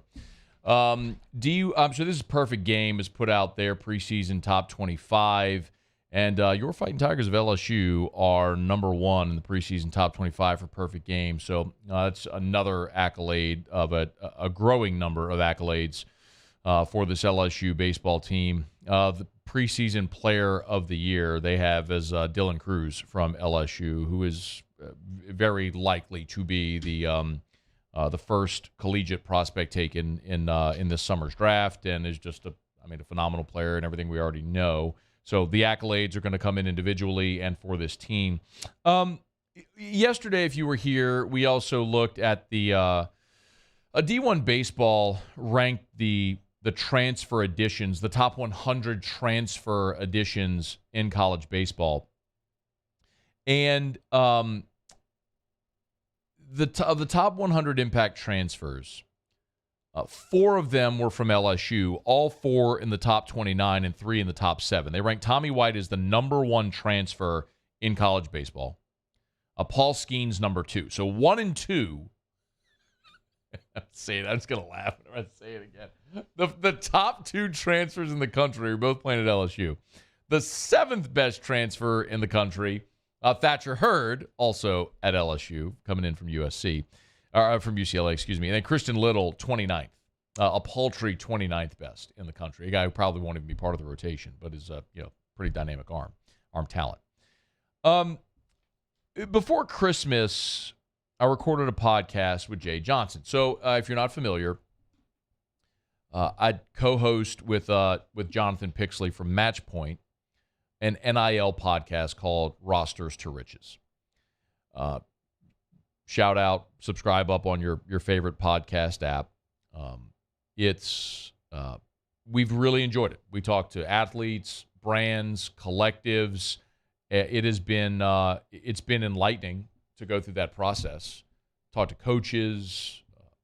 The breadth of people we've talked to about NIL has been eye-opening for me. It's been educational, and I've really enjoyed doing it. Well, we sat down with Jay Johnson before Christmas, and the episode dropped on Tuesday of this week. So I would highly encourage you, favorite podcast app, go search Rosters to Riches and subscribe up and listen. Well, during the podcast, which probably ran about 45 minutes or so, our convo with Jay Johnson, I asked him point blank, did you keep the question in there? Okay, no worries. I asked him point blank about this transfer class because, and not just the transfer class, but the signing class. In particular, you look at Tommy White and Paul Skeens and all these major additions, players that everybody in the country would have wanted to have, and LSU got them all. I mean, the back-to-back number 1 recruiting classes for Jay Johnson, 2 years at LSU, 2 number 1 recruiting classes, all the transfers we just talked about. And, there is a very obvious question about NIL because there were reports about, Tommy White going home to the state of Florida, playing at Florida State, and that was sort of just understood like it was going to happen. There were reports about a large dollar figure NIL deal that Tennessee was willing to give Tommy White to go play in Knoxville. And he ended up in Baton Rouge. So I asked Jay Johnson point blank, how much did NIL have to do with being able to assemble this class? I've actually kind of taken an offense that that's the thought or the assumption out there. I mean, I had the #1 recruiting class at the University of San Diego in 2007. We're sitting here in 2022, 15 years later. I'm a much better coach and recruiter than I was in 2007. We had the #3 class at Arizona that, ended up being an Omaha team in their junior year. So it had nothing to do with it. It had go do some home visits, like that medicine, get over, losing in a regional final with a team that I think did everything they possibly could do. So we just got in their homes. We got them on campus. We presented a plan or a path for why this would be the best fit. I love talking about the Tommy White thing. Like, he almost wasn't even going to take a meeting with me, and then over a 3-day period, myself and then 2 other coaches in our conference went down to St. Pete Beach to meet with him and his family and convinced him to come up the next week, and he committed on the visit. We hadn't even got to the cool stuff of the visit. We were eating breakfast at Ruby's Slipper, and he said, "Coach, I'm coming to LSU," and I literally crawled over the table and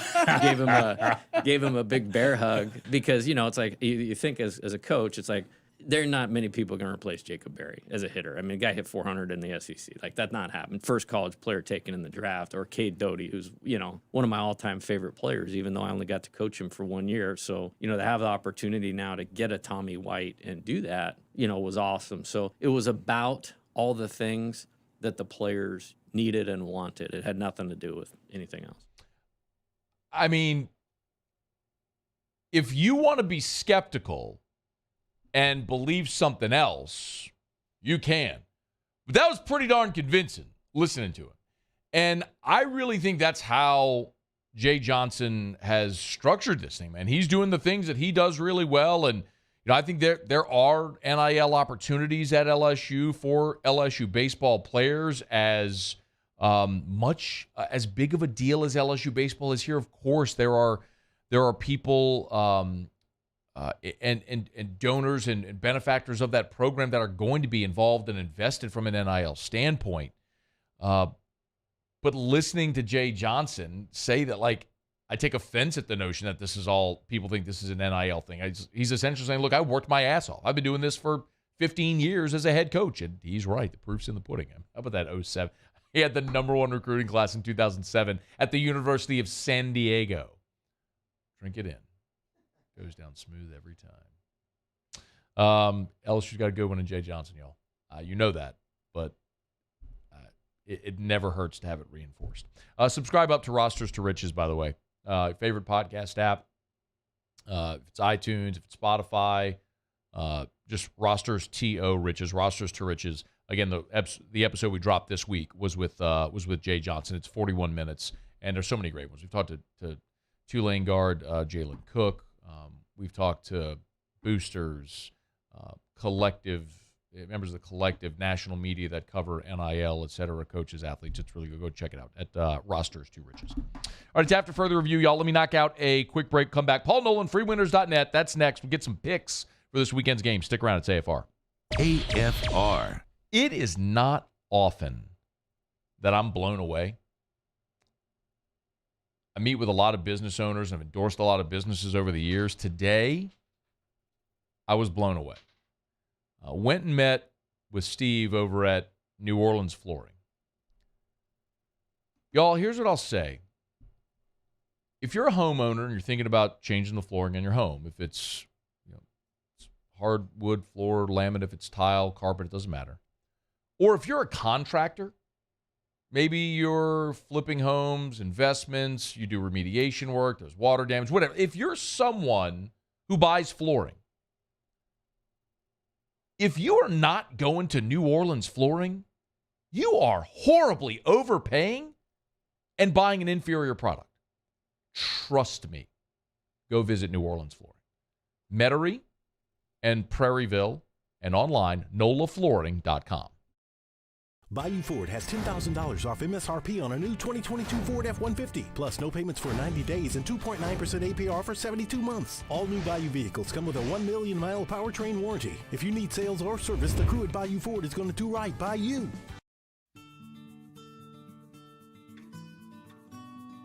This is a house call. This is a follow-up appointment. This is a diabetes checkup. This isn't just more convenient care, it's more advanced care. This is innovating healthcare at Louisiana's #1 hospital, Ochsner. I've been doing business with Luba for 25 years. They're dependable, trustworthy. It's just the attention to detail with our clients. Our folks have years and years of experience. They're highly trained professionals. But many companies have that asset. What I'd like to think makes Luba a bit different is that we use those talents in a way that truly is dedicated to serving the needs of the folks who depend on us. Time doesn't stop, and the world keeps spinning. Community, culture, and communications, the powerful circle that connects us together. We're creating the next evolution, a network built for every possibility, moving faster than ever before, streaming us forward into the future. And the revolution is closer than you think. RTC, ETEL, and Vision are now Rev. New name, same company. There it is, the extra mile, on the border of expected and extraordinary, for those willing to go further, like vans customized for work or play, with safety and tech to keep you connected, supported by a 5-star sales, service, and finance team, and backed by the 1-star you know. So go the extra mile. It's never crowded, because so few have what it takes to go there. Mercedes-Benz Vans. ServiceMaster Elite create clean, disinfected work environments. As a local business, we take pride in serving the New Orleans and Baton Rouge areas. Our cleaning protocols follow CDC and OSHA standards for healthcare settings, offices, senior living, restaurants, and industrial plants. Contact ServiceMaster Elite to get your operation ready for reopening with germ disinfection cleaning. ServiceMaster Elite, the trusted choice in professional cleaning since 1996. All right, let's say ah. Where'd my spotlight go? Super weird. But we can take care.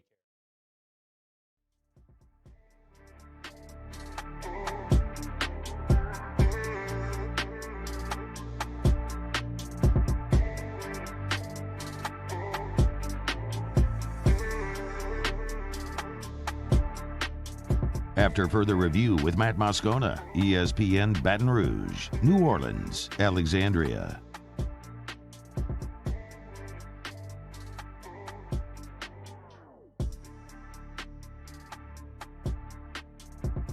Congratulations to our first, second, and third place finishers in the Bowl Pick'em contest presented by Twin Peaks and Coors Light. First place, Matthew Thibodeau, 2022 cash money and a pair of tickets to LSU's home opener against Grambling on September 9th, 2023. Second place, Elvin Gross, 2-night stay at Beau Rivage Resort and Casino and $250 spending money. In third place, last but certainly not least, the bronze, which is just brown gold, Breanne Callahan, $200 Twin Peaks gift card and a LSU 2019 National Championship commemorative football. Did you say bronze is brown gold? It's just brown gold. Okay, I'm not good at chemistry. Like, I'll tell you when I'm good at something and when I'm not good at something. I have no problem with that at all. I can very much acknowledge where I'm weak in my shortcomings. Like, I'm terrible at math. You've seen that on display here many times. I'm also bad too. I'm also very bad at science. Like, I had to take... You all right, bro? I'm trying to... That was my phone. I had to take and drop Bio 1002, I think, 3 times before I finally passed it with a D at LSU, just so I could graduate. Like, I'm terrible at science. It just doesn't register in my brain. It just doesn't make sense to me. So, like, chemistry and the periodic table. By the way, Paul Nolan is recording his other show, so he's running a bit late. We'll get to him when we do. We got Mike Triplett in about 45 minutes. So somewhere in that interim, Paul Nolan will join us. Maybe at the top of hour 3. We'll see. So my apologies, but Paul's just running a bit late. The periodic table of elements, I have no clue. So are you serious when you say that bronze is just brown gold? No. I didn't think so. The penny is bronze, correct? Well, that's copper, right? They were made out of copper. Pennies aren't made out of copper anymore. What are pennies made out of? I'm not sure they're painted to look that color now because they're not copper. I think they have like a small dose of copper in them, but that's why a copper penny, if you get like a true copper penny, is a collector's item now. Oh. But no, I'm trying to remember. You know. Look at Muse with all this font of knowledge I'm trying to remember where that line is from. It's from a movie. I can't remember what movie it's from, but it's in the sense of, oh, you finished in third. You might be upset that's bronze. It's just brown gold. Like you're still on the podium. It's just in that sense. I wish I could remember what movie that's from, and I can't remember.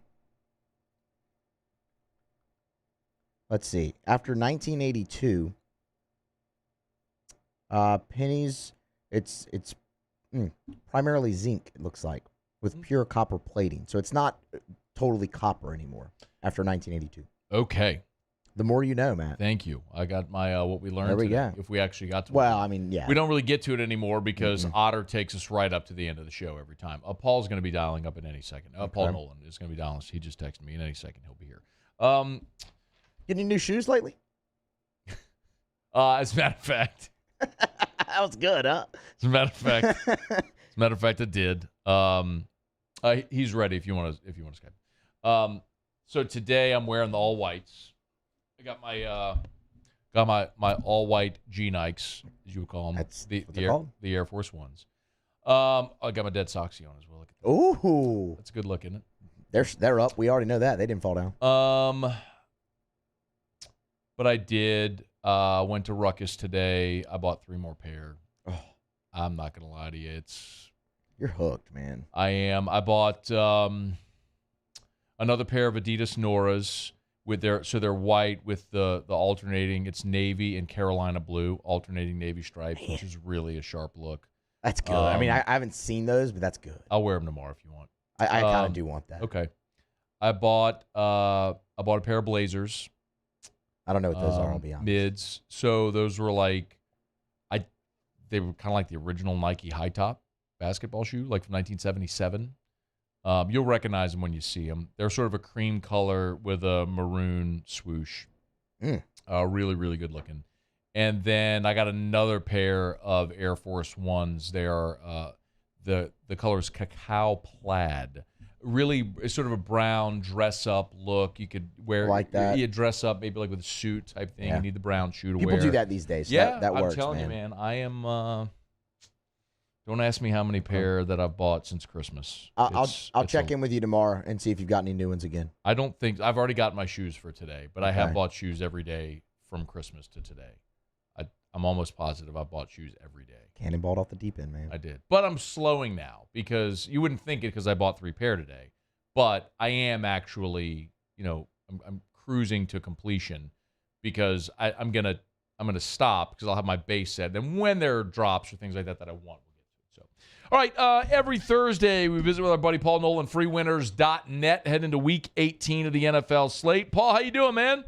I'm excellent, brother. How you doing? And I'm doing awesome. Happy New Year. Appreciate Musso for holding it down with you last week. A good week, as always. We head into the final weekend of the NFL season. Hey, no Thursday Night Football, Paul, but I did want to ask, and I'm curious, we were talking about this earlier, and I don't know what all the posted numbers were, but does the no contest with the Bills and the Bengals affect people who had tickets on preseason win totals? If they went over the total already, which they should have, I don't think it does because it just loses a game. I think it would have, but I don't think any book has made an announcement yet. If I honestly think there'll be, a massive uproar when teams will like the win totals were 11 and then they got to deny them and they're taking away a game. I don't think that's going to happen. Most of these places care about customer service. And that's the best thing about all these books emerging. They have to compete with one another. And if one place does the wrong thing, then, people will leave and, mass exodus, so to speak, if they see that this place is going to go after, take the, that's that petty way out, so to speak. Yeah, no, that's a great way to put it. I mean, I hadn't even thought about the competition between the books as a way, but certainly, as you mentioned, customer service is such a thing. We do see that from time to time. So, Paul, the other thing about Week 18 that's always makes it a little tough to handicap is who's playing for what. And when you have teams that are eliminated, who's engaged, it's almost kind of like what you and I were talking about with the bowl season, like who really wants to be there. So are there games this weekend that you look at as particularly hard to handicap because of the potential lack of interest there by a team that's already been eliminated? Actually, no. Sometimes there's some really good data that shows that, especially division opponents who have a chance to make the playoffs versus a team that's out. The teams that are out really give everything they have. They play fast and loose, and they leave it all on the table because they want to prove that they belonged in there. Because let's be honest, the margins of victories in this league, between a team that, there's so many score victories in this league, the one-score possession type wins. Even look at Kansas City. They have 10 one-score games. If you look at Minnesota, they're in a dogfight every week. We see it all across the league now. And, when you have a team like, the Washington Commanders who are out now, and they get a chance to maybe put a little bit of a wrench into the hopes for Dallas. It's obviously not a huge incentive there, but you see it, that it matters to these teams. Or then you see other games where, both teams are fully out of it. And, those games tend to go over, believe it or not. I think in the last 6 years, two teams that are both out of the playoffs played to the over, I think 67% of the time. Wow. So, yeah, exactly. There's a lot of human trends because, look, people don't want to leave their they don't want to leave their ACL on the 30-yard line in week 18, on a defensive hit at the goal line or concuss themselves. They're going to make business decisions on these hard, heavy hits at the end of the game is what we attribute that to. So down here, for example, the Saints and the Panthers, divisional game, couple of teams eliminated. That seems like a low total at 42. Is that an instance where you would take a look at a total? Yeah, and obviously these two teams are both under type teams, especially New Orleans, right? I mean, they play to the under on a regular basis. But, it's tough with the EPAs and the math. It's just one layer of the onion. So I'm not using that over, but it would be, I would lean to it based on that data. And it works way better when if there's ever an opportunity to play something that's, not in, conference. Not that happens very often in the last week of the season, but the few instances it does, it is a better proposition. But I can tell you that I would love to have that over, but I just can't get myself to pull the trigger on it. No, I just don't see that one going over. Paul, 313 get info. Text the word free to 313 get info and get a free weekend of bets here in week 18 in the NFL. You got a couple of games Saturday, a full slate on Sunday. Get Paul's best bets there by texting free to 313 get info. Paul, I know you wanted to talk about some prop bets. What do you like this weekend in week 18 as far as the prop bets? Well, and that's yeah, like to me, I love this time of year because when you look at like the game Saturday night, afternoon, I'm sorry, Tennessee and Jacksonville, right? Yep. Tennessee right now obviously has trouble in the secondary, but this is a team that's vicious. They like to grind out clocks. They like to play one-score games. They like to keep it tight. They have no choice. They have to get downhill. They have to rely on their run blocking, and then they got to get Henry rolling. That's just all they got. The whole thing runs and lives through that. So when you find offenses are looking to pass the ball games, have to keep some momentum going and to keep the chains moving. We're seeing there's 3 number 2 wide receivers on the Jaguars and Zay Jones, Marvin Jones, and Kirk. So Christian Kirk needs 91 yards to get to 1,100 for $500,000. He also needs 2 catches to get to 80. And, he gets another $500,000 there. These teams want to pump their kids up. They want to reward them for an incredible season. You see what they're doing, for these, the heart and soul they put into it. And the same thing goes for Zay Jones. Zay Jones needs 98 yards to get to 900. He needs 2 more catches at 78 to get to 80. He has a chance for $500,000 on both of those. Oh, wow. I know he's going to get his he's going to get his catches, but are both of these guys going to get them? Maybe, maybe not, but I'll hedge myself by betting both of these kids to go over 50 and 54. Zay Jones is at, I believe, is at 50, and Christian Kirk is at 54. And I think I'll bet them both over in the yardage because I know that they're boys. They love each other, man. They're in the locker room together. You're going to tell me, he's like, man, I really like to put an extension on my house. Can you help me get this $1 million?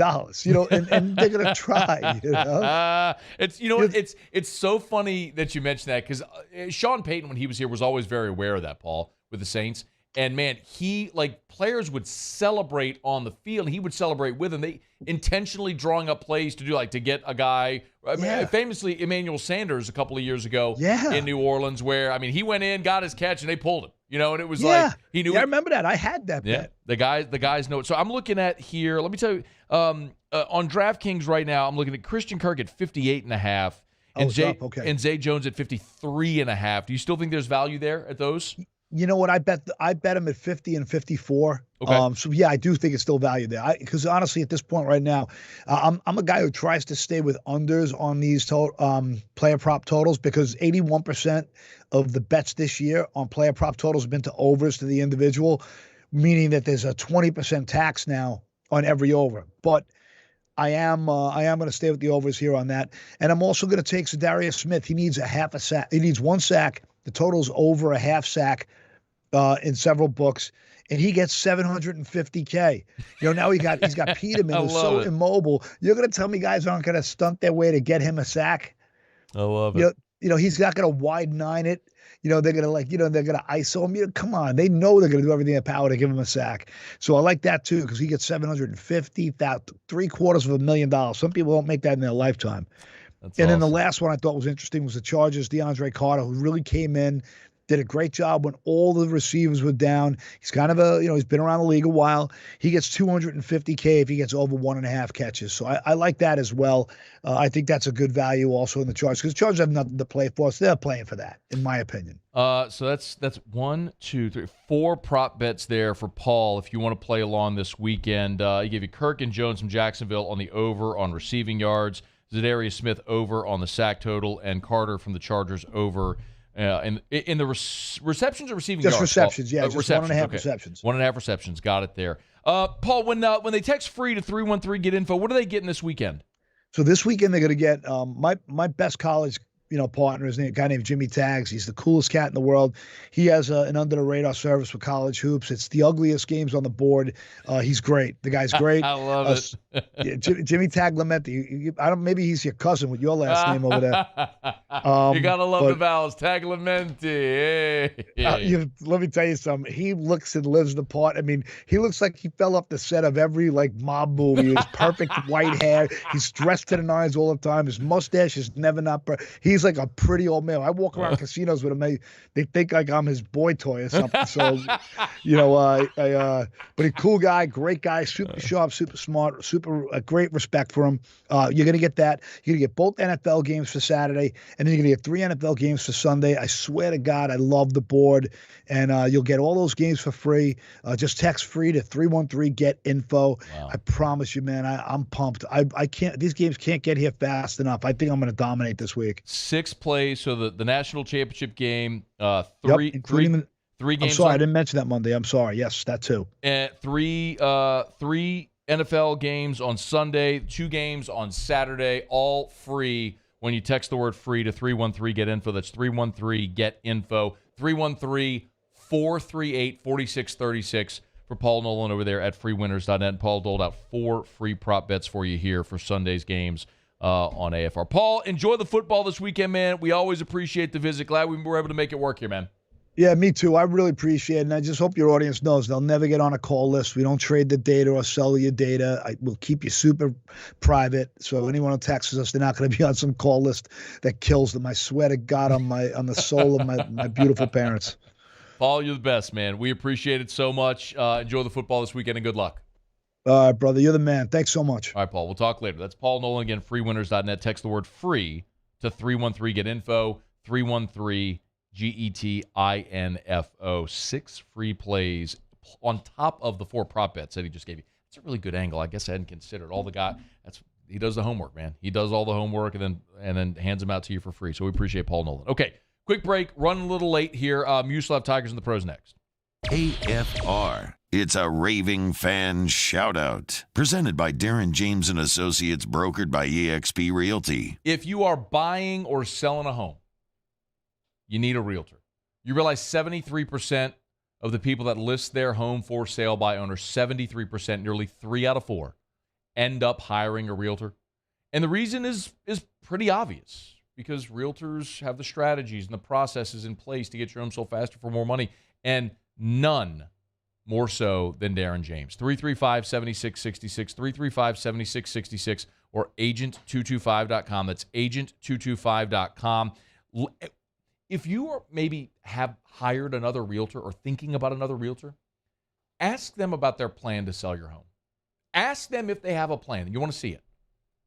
And then ask Darren James. You'll be blown away. There's a reason he's on the Wall Street Journal's list of the top 1% of realtors in America. It's Darren James. Think real estate, think Darren James. Bayou Chrysler Dodge Jeep Ram has $10,000 off MSRP on all new 2022 Black Widow Jeep Gladiators in stock. All new Bayou vehicles come with a 1 million mile powertrain warranty and free delivery. If you need sales or service, the crew at Bayou is going to do right by you.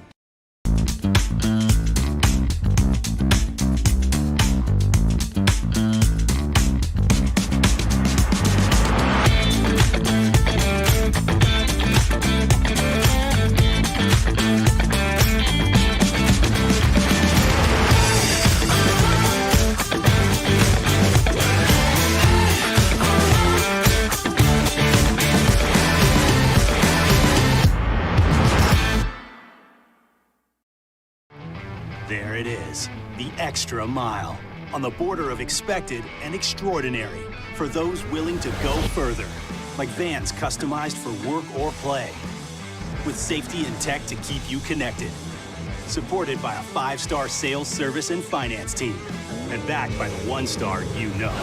So go the extra mile. It's never crowded, because so few have what it takes to go there. Mercedes-Benz Vans. Louisiana. It's a place defined by culture, by pride, by passion, by people who do more than love this place. They celebrate it, elevate it, champion it. They are the individuals who embody what makes Louisiana great. The companies that make Louisiana a better place to work and live. The nonprofits leading transformational change in our communities. Champions of Louisiana are all around us, and LWCC is proud to celebrate them because we've always been Louisiana loyal, supporting the workers, the innovators, the change agents of this great place we call home. Who are the champions around you? Together, we can share their stories. Together, we can help our home state thrive. Together, we are Louisiana loyal. Always.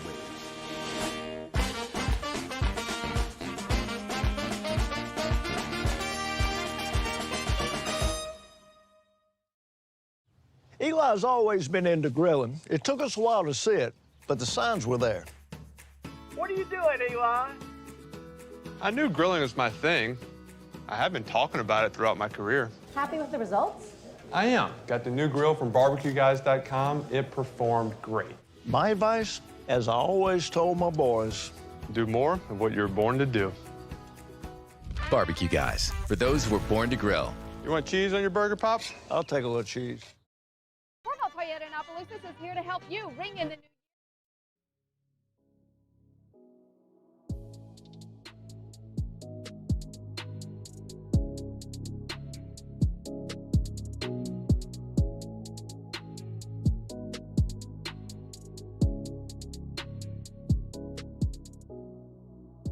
After further review with Matt Moscona, ESPN Baton Rouge, New Orleans, Alexandria.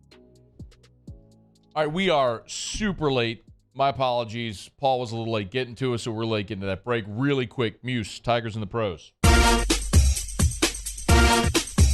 Tigers in the Pros. They still bleed purple and gold. They're just really rich now. Presented by Lee Michaels Fine Jewelry. Lee Michaels Fine Jewelry, where Baton Rouge gets engaged.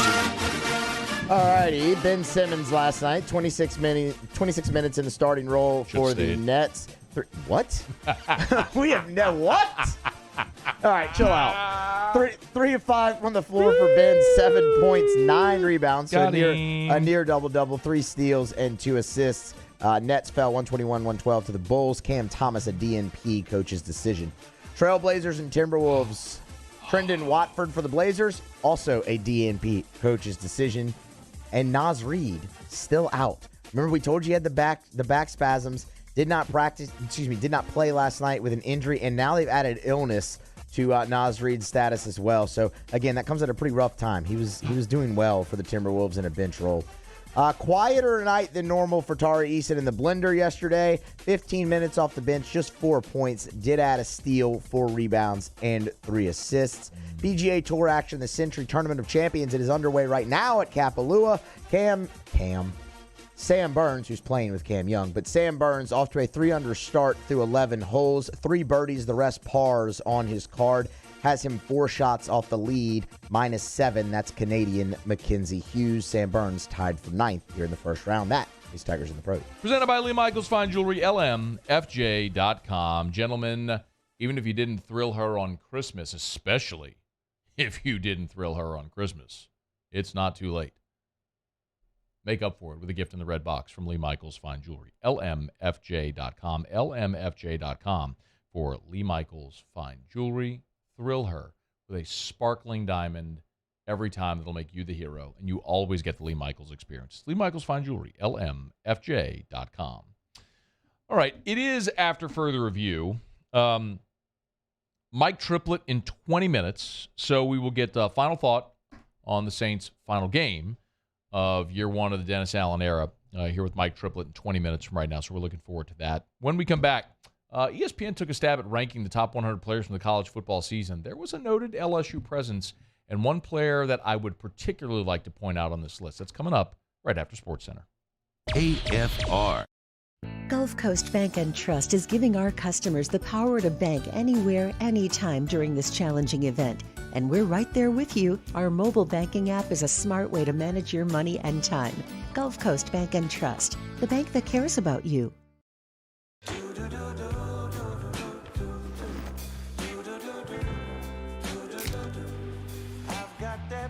Sky, I've got that sunshine.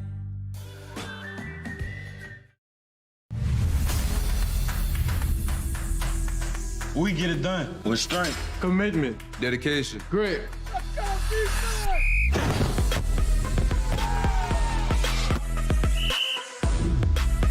We get it done with passion for our fans and love for our community. We are the Tigers. Get it done. Let the values of the purple and gold be in your starting lineup this season. And as always, get it done. There it is, the extra mile. On the border of expected and extraordinary. For those willing to go further. Like vans customized for work or play. With safety and tech to keep you connected. Supported by a 5-star sales, service, and finance team. And backed by the 1-star you know. So go the extra mile. It's never crowded because so few have what it takes to go there. Mercedes-Benz Vans. I've been doing business with Luba for 25 years. They're dependable, trustworthy. It's just the attention to detail with our clients. Our folks have years and years of experience. They're highly trained professionals, but many companies have that asset. What I'd like to think makes Luba a bit different is that we use those talents in a way that truly is dedicated to serving the needs of the folks who depend on us. Time doesn't stop, and the world keeps spinning. Community, culture, and communications, the powerful circle that connects us together. We're creating the next evolution, a network built for every possibility, moving faster than ever before, streaming us forward into the future. And the revolution is closer than you think. RTC, ATEL, and Vision are now Rev. New name, same company.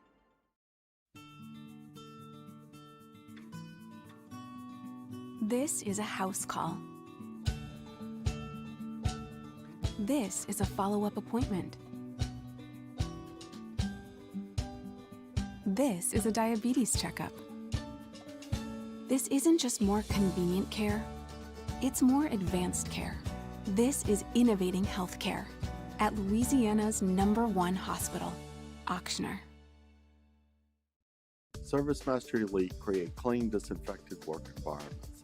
As a local business, we take pride in serving the New Orleans and Baton Rouge areas. Our cleaning protocols follow CDC and OSHA standards for healthcare settings, offices, senior living, restaurants, and industrial plants. Contact ServiceMaster Elite to get your operation ready for reopening with germ disinfection cleaning. Service Master Elite, the trusted choice in professional cleaning since 1996. Eli's always been into grilling. It took us a while to see it, but the signs were there. What are you doing, Eli? I knew grilling was my thing. I have been talking about it throughout my career. Happy with the results? I am. Got the new grill from barbecueguys.com. It performed great. My advice, as I always told my boys, do more of what you're born to do. Barbecue Guys, for those who were born to grill. You want cheese on your burger, Pops? I'll take a little cheese.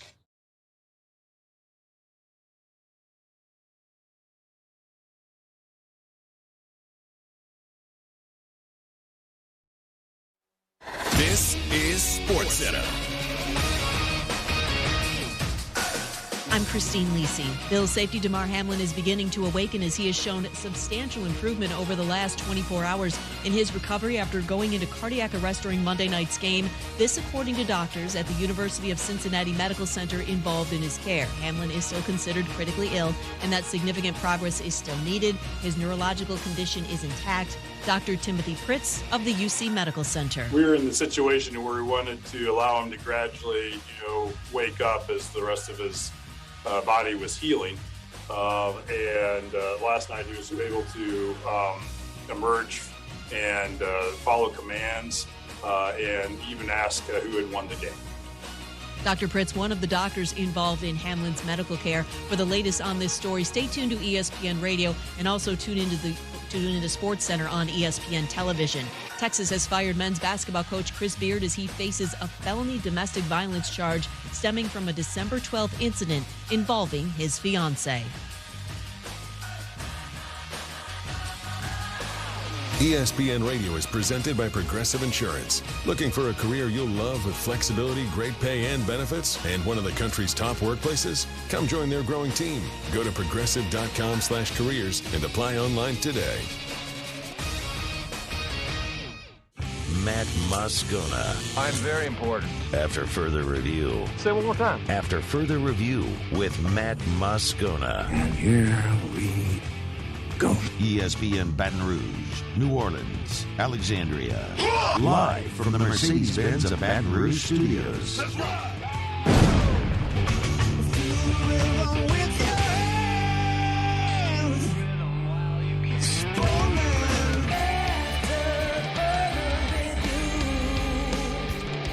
Hour 3, off we go. Welcome aboard. Glad you're with us, AFR. I'm Matt. This is Shaq O'Neal, and I hate Matt. Paul O'Neal. They're chanting Paul O'Neal's name. You so. And Mr. Toby Tomplay.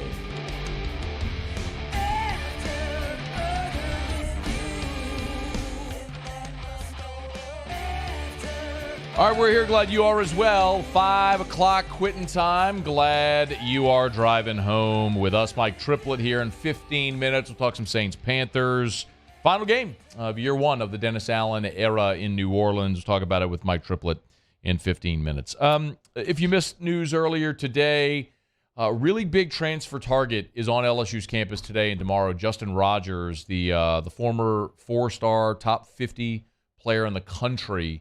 When he came out of Michigan, signed with Kentucky back in the class of 2020. He jumped in the portal, and he is visiting LSU this weekend. That would be a major get. He's going to Miami. Today and tomorrow, Thursday, Friday, at LSU. Going to Miami this weekend. He's got offers from a bunch of other schools, Georgia included, and see if LSU can seal the deal with Justin Rogers, who's on campus this weekend. One other quick note, and I think I mentioned this last week, but and I do not, again, I'm full disclosure. I am not breaking news. I do not have inside info. I don't know anything of the sort. I had, last week when LSU was in Orlando, spoke to someone, let's say, close to the program, and the expectation was that John Emery was going to go pro and that LSU was targeting running back in the portal.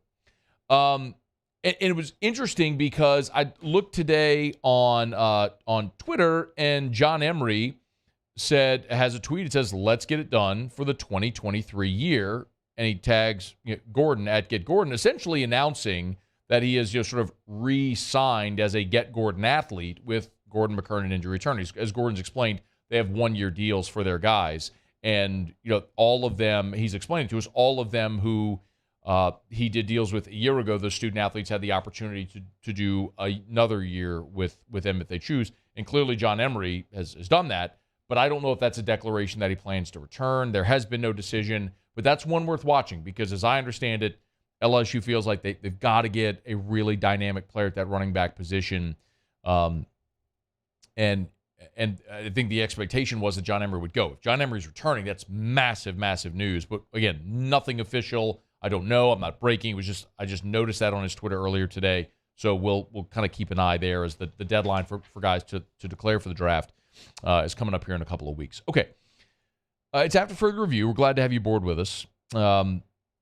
ESPN came up with a list of the top 100 players from this past football season. As you might anticipate, Caleb Williams, number 1, Jalen Carter, number 2, C.J. Stroud, Bryce Young, Bijan Robinson rounding out the top 5, Jalen Hyatt, the receiver from Tennessee, 6. There's Max Duggan, Will Anderson, Marvin Harrison Jr., Blake Corum, the injured running back from Michigan, at 10. Michael Mayer, the Notre Dame tight end, 11. A lot of the familiar names. Hendon Hooker at 12. I'd have had him higher, but whatever. I mean, everybody can come up with their list however they want. It's unenviable because you're not just ranking quarterbacks or defensive players or anything like that. You're trying to rank every player in college football based on how good they were this year. And when there isn't any objective metric or data to use, that's just really tough. There were 3 LSU players on the list that I'll get to. Osiris Torrance came in at number 23 on the list. And this one is just always interesting to me because Osiris Torrance is a Louisiana guy who went to St. Helena. And he was a 3-star, and he wasn't super heavily recruited coming out of St. Helena. I went back and asked some people about his recruitment, and he was a big kid, but maybe his body needed to get a little stronger, but was a real road grader, tough physical player.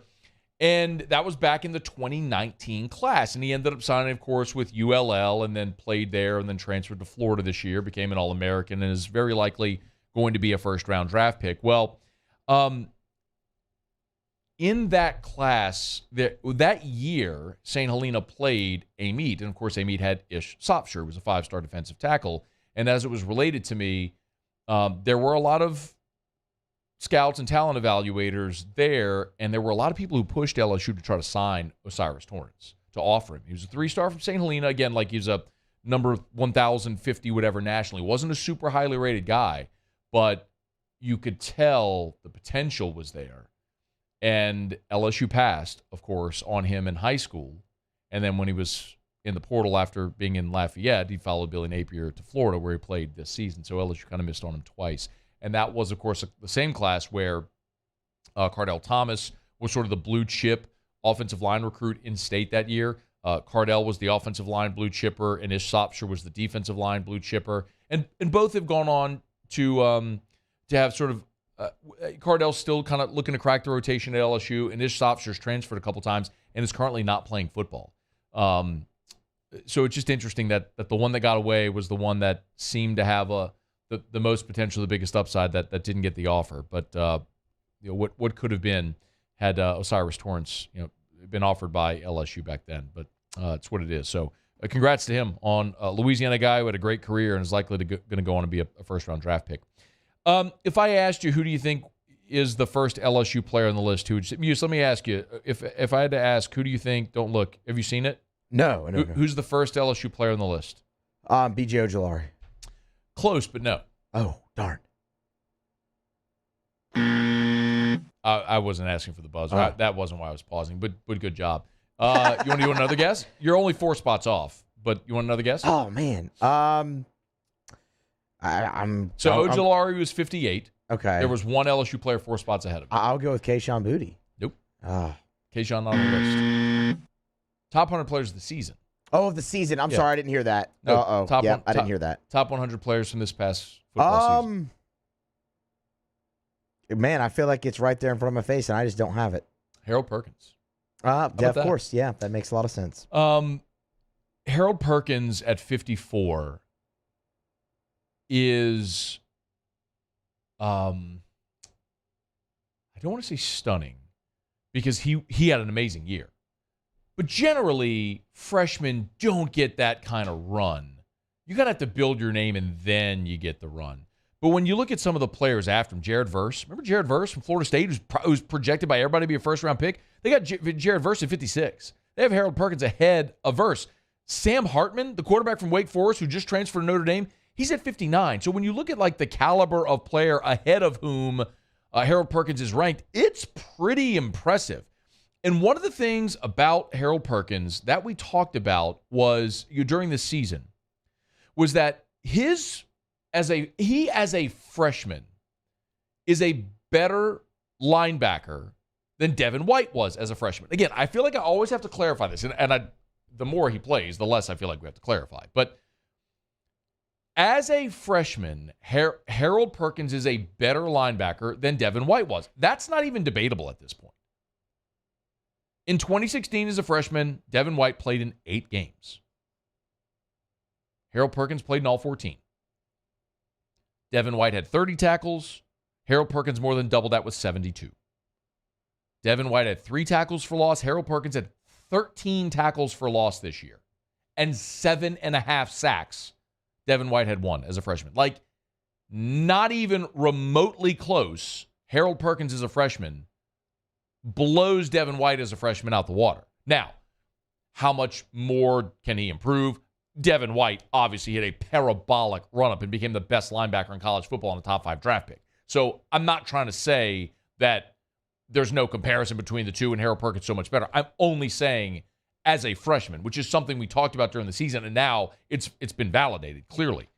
And it's very exciting moving forward. B.J. Ojulari, 58, and the only other LSU player on the list, some of you are going to have to cover your ears. Boy, are you not going to like to hear this.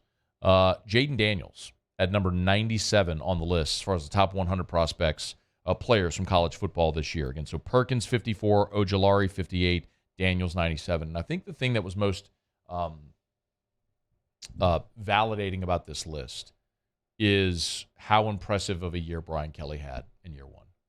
Because when you put out a list like that, and it's the top 100 players in the country, and you've only got 3 guys on it, and one of them's a freshman linebacker, the other's a veteran guy who might go on to be a first-round draft pick and be Joe Ojulari, and then Jaden Daniels at 97. It is so validating of how impressive a year Brian Kelly had in year 1. Because you're not loaded up with top-tier veteran talent there. Essentially what this is saying is your best player was a freshman linebacker. And you weren't loaded up with a whole bunch of elite talent. I think that's going to play out when the draft rolls around this year as well. Yes, LSU's got a lot of talent, a lot of guys that are going to continue to develop. But he identified talent in the portal, plugged holes where he had to, got guys to buy in, and they played well, played together, and were well coached. That's why they won as many games as they did. That foundation, when you start to add elite talent on top of it, class after class after class, now you're starting to talk about when it gets really fun. And it looks like LSU's headed toward that. All right, it's After Further Review. We're brought to you by Shawbills Tire and Auto Service, ShawBillsTire.com. Bumper-to-bumper auto service, name brand tires at wholesale prices. You know where to find them. It's at Shawbills. Go to ShawBillsTire.com or find any Shawbills location near you. There's 17 of them across South Louisiana, from Morgan City up to Baton Rouge, west over into Lafayette, even in Livingston Parish now. You've got your own Denham Springs Shawbills location. You can schedule service online. You can shop tires online. You can chat with an associate online. They make it so easy for you. Just go to the website, hit the little chat bubble, choose the location that is nearest you, and then boom, you're chatting with an associate just like that. It's ShawBillsTire.com. No one is going to sell you name brand tires for wholesale prices like Shawbills. So get to the website, do what I do, shop at Shawbills. ShawBillsTire.com. Shawbills, where we keep you rolling. All right, we're going to knock out a quick break, come back. Mike Triplett will join us right after the break. We'll preview Saints, Panthers, everything we didn't need to know heading into Week 18. Is Dennis Allen safe? I'm going to go and assume that he is now with this little run, but I do want to compare now with the way that they are finishing this season to with a more complete picture to what the Saints looked like a year ago in the final year of the Sean Payton era. We'll have Otterlocks with Jimmy Ott still coming up in about 30 minutes from right now. A ton to do, and glad you're hanging out and driving home with us here on AFR. AFR. AFR is brought to you by Pluckers Nicholson. Bluebonnet, dine-in, carry-out, or delivery. It's Thursday. It's a great night always to get by Pluckers. Either location, the Nicholson location just south of campus or Bluebonnet right in front of the Mall of Louisiana. You got NBA action every night. You got college basketball in full swing. And remember this weekend, you've got NFL Saturday and Sunday. So you got the 3:30 game with the Chiefs-Raiders, then the Saturday night football with the Titans at the Jaguars, and then your regular full slate of game on Sunday. If you don't have NFL Sunday ticket, you want to watch every single game, you could do it at Pluckers. Either location, Nicholson just south of campus and Bluebonnet right in front of the Mall of Louisiana. Let me also remind you, National Championship game on Monday. Start making your plans now. If you want to watch the National Championship game at Pluckers, they'll have the sound pipe through. If you're having a game watch party at your house, order Pluckers wings and treat everyone in your watch party. It's at Pluckers, where if you don't like our wings, we'll give you the bird.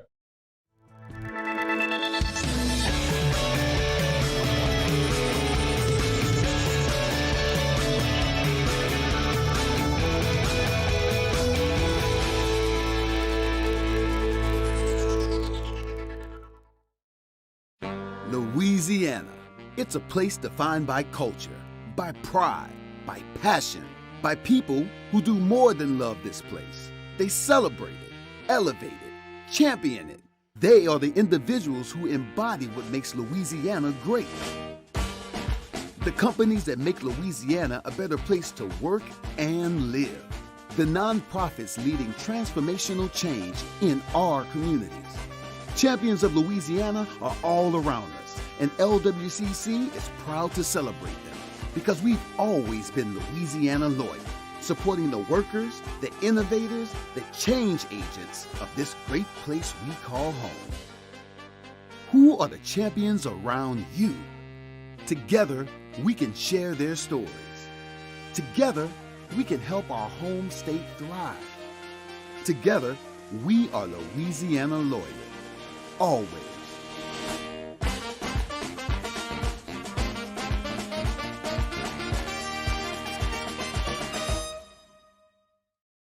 Time doesn't stop, and the world keeps spinning. Community, culture, and communications, the powerful circle that connects us together. We're creating the next evolution, a network built for every possibility, moving faster than ever before, streaming us forward into the future. And the revolution is closer than you think. RTC, ETEL, and Vision are now Rev. New name, same company. I've been doing business with Luba for 25 years. They're dependable, trustworthy. It's just the attention to detail with our clients. Our folks have years and years of experience. They're highly trained professionals. But many companies have that asset. What I'd like to think makes Luba a bit different is that we use those talents in a way that truly is dedicated to serving the needs of the folks who depend on us. There it is, the extra mile, on the border of expected and extraordinary for those willing to go further, like vans customized for work or play, with safety and tech to keep you connected. Supported by a 5-star sales, service, and finance team, and backed by the 1-star you know. So go the extra mile. It's never crowded, because so few have what it takes to go there. Mercedes-Benz Vans. Gulf Coast Bank and Trust.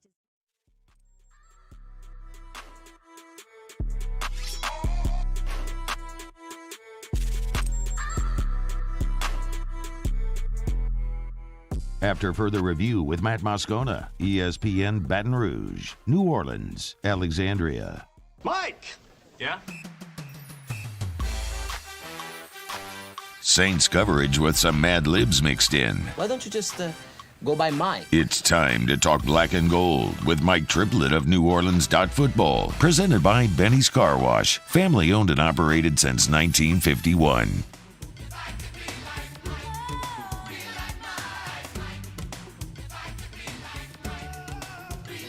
All right, let's do it. Mike Triplett, New Orleans Football, courtesy of our friends at Benny's Car Wash. Mike, how are you, man? Happy New Year.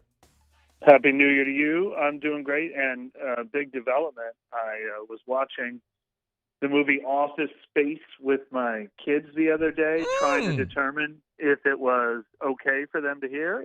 We had to fast forward through a scene. We had to pull it over a couple of times. But I realized that that's where the "why don't you just go by Mike" comes from. Wait. I didn't immediately recognize it. Are you serious? You didn't know? No, I mean, I've seen that movie a million times, and I remember that line, but I never recognized it. I never put two and two together, as they say. Yeah, it's Samir Nayananajar who says, why don't you just go by Mike? And he says, why should I change? He's the one who sucks. It's about Michael Bolton. The guy's, for those who don't know the movie Office Space, the guy's name is Michael Bolton. And he's like, there's a whole thing about not wanting to be named Michael Bolton. Anyway, that's what he's referring to. Hey, man, don't look now. But the Saints have gone and won 3 in a row and kind of look respectable. How have they done it? They've played better, which is the main thing. One thing that kind of cracked me up was everybody talking about how it was the best drive Pete Carmichael has called all year when they go down the field on an opening touchdown drive and it's 15 plays. And I'm like, I'm sure a lot of his play calling scripts look like that all year. But the difference is this time they converted the 3rd and 4s. When they run for 2 yards and then run for 4 yards and then throw an incomplete pass on 3rd down, it's a terrible drive. When you move the chains on 3rd and 4, lo and behold, you get another 1st down. And then when you move the chains on the next 3rd and 4, you get. I mean, I don't think they radically changed what they like to do. I think they just executed in the first half on offense. And then in the second half, the wheels came off again, as we've seen all year, but this time they held on. And I think a big part of that is having Marshawn Lattimore back to save the day. Great players matter. But, I mean, they've been close to this a bunch of times when they were leading games against Tampa Bay and Cincinnati, among others this year. And this time they finally finished one off. But I think getting healthier and just executing a little better has helped them. You know, Dennis Allen was saying, they never panicked and said, "Oh, we need to change everything we do," because they believed in what they do. And you know, the end result is their record is probably what it should be, 7-9. They're probably about a 500 team this year, but they're finally winning some close ones after they seem to be losing all the close ones earlier this year. It is interesting that when I said how they done it, you kind of defaulted to the offense. When I assumed you talk about defense, because in the last 5, they've allowed 13, 17, 18, 10, and 10. Yeah. They've been awesome defensively. So how is the team who was really bad defensively early in the year all of a sudden gotten very good again on defense? Yeah, I don't think there was a point where they were ever really bad at defense. I think they were, not their usual standard. They weren't forcing any turnovers, and that has only barely come along. Yeah. They were missing tackles. They cleaned that up pretty early in the year. The run defense on the flip side has been bad since week 1 against Atlanta and has never really gotten better. The interior run defense has been a problem all year. But yeah, I mean, this is the defense we're sort of used to, and the not living up to this standard in the first half of the season turned out to be the anomaly. They finally look like the defense we expected again, and I think that started to happen when they got a little healthier in the secondary and got Alontae Taylor starting on the other side of Paulson Adebo, and it looked even better when you had Marshawn Lattimore to the mix. He's on Twitter at Mike Triplett, NewOrleans.football. Convos all season long, brought to you by friends at Benny's Car Wash, Benny'sCarWash.com. Join that car wash membership club. I'm telling you, it's so worth it. Mike, when you go into Week 18 and you've been eliminated, what do you have to play for this weekend? Well, I think it means a lot. It certainly means a lot for this coaching staff to prove themselves and has. But, I mean, I think it shows just the pride of the whole team. I mean, this is a team all year long, especially the guys who've been around here and who had 5 straight winning seasons, that just didn't believe they were the 3-7 team or the 4-9 team or whatever they were, and wanted to go out there and be like, we swear we're better than this. When are the results going to come? And so I think there's just a lot of pride in that. I don't think anyone ever really checked out. I think they were on the borderline of that being at risk. But it means a lot to see sort of the fruits of your labor and the results, and to be like, yes, this is what we thought we could do. And so I think there are certain teams who are in a position to really care about looking good, like they have something to prove. I know there's a lot of talk about the Sunday night game where the Lions are going to be playing the Packers, and by the time it kicks off, the Lions might be eliminated from the playoffs. But that's an example of a team that I don't think it matters. I think beating the Packers would mean everything to them, and I think the Saints are close to that. I think finishing 8-9. Cam Jordan said something really interesting 3 weeks ago now when they were 5-9. He said he was kind of thinking out loud, doing quick math in his head, and or they were 4-9 at the time, and he said, "Is this the worst team I've ever played on?" And he goes, "Not if we win our last 4 games. Then it won't be the worst team I've ever played on. We finished 7-9 before. We'd be 8-9." And lo and behold, it kind of seemed like, yeah, right, like they're going to win their last 4 games. But if they do that, I think it means something. That is actually a nice transition piece to Cam Jordan, who did set the career sack record in New Orleans. You've covered every game of his career. You want to put some context around Cam Jordan and what he's meant to this franchise? Man. Well, it's funny that J.J. Watt just retired last week, too. We were having a discussion about, J.J. Watt had like 4 or 5 incredible seasons, but then his career kind of ended without the longevity. And so we were having like a theoretical, is that enough to get in the Hall of Fame? And I think in J.J. Watt's case, it absolutely is. But it also made me think, I remember a couple years worth of stories earlier in Cam Jordan's career where like the premise of my story was, if you haven't been paying attention, Cam Jordan is doing things that only one other player in the NFL is doing, J.J. Watt. I'm not saying he's J.J. Watt, but besides J.J. Watt, nobody else is, doing this as getting these sacks and batting down these passes and doing this work as a run defender and showing the versatility to move inside and outside. And now that Cam Jordan has added the longevity to that, his total numbers are going to be side by side and ahead of J.J. Watt. And you don't even have to apologize to put them in the same sentence, I don't think, anymore. He never reached quite that peak, but he came pretty close when he finally had some all-pro seasons and, some 15-sack type of seasons.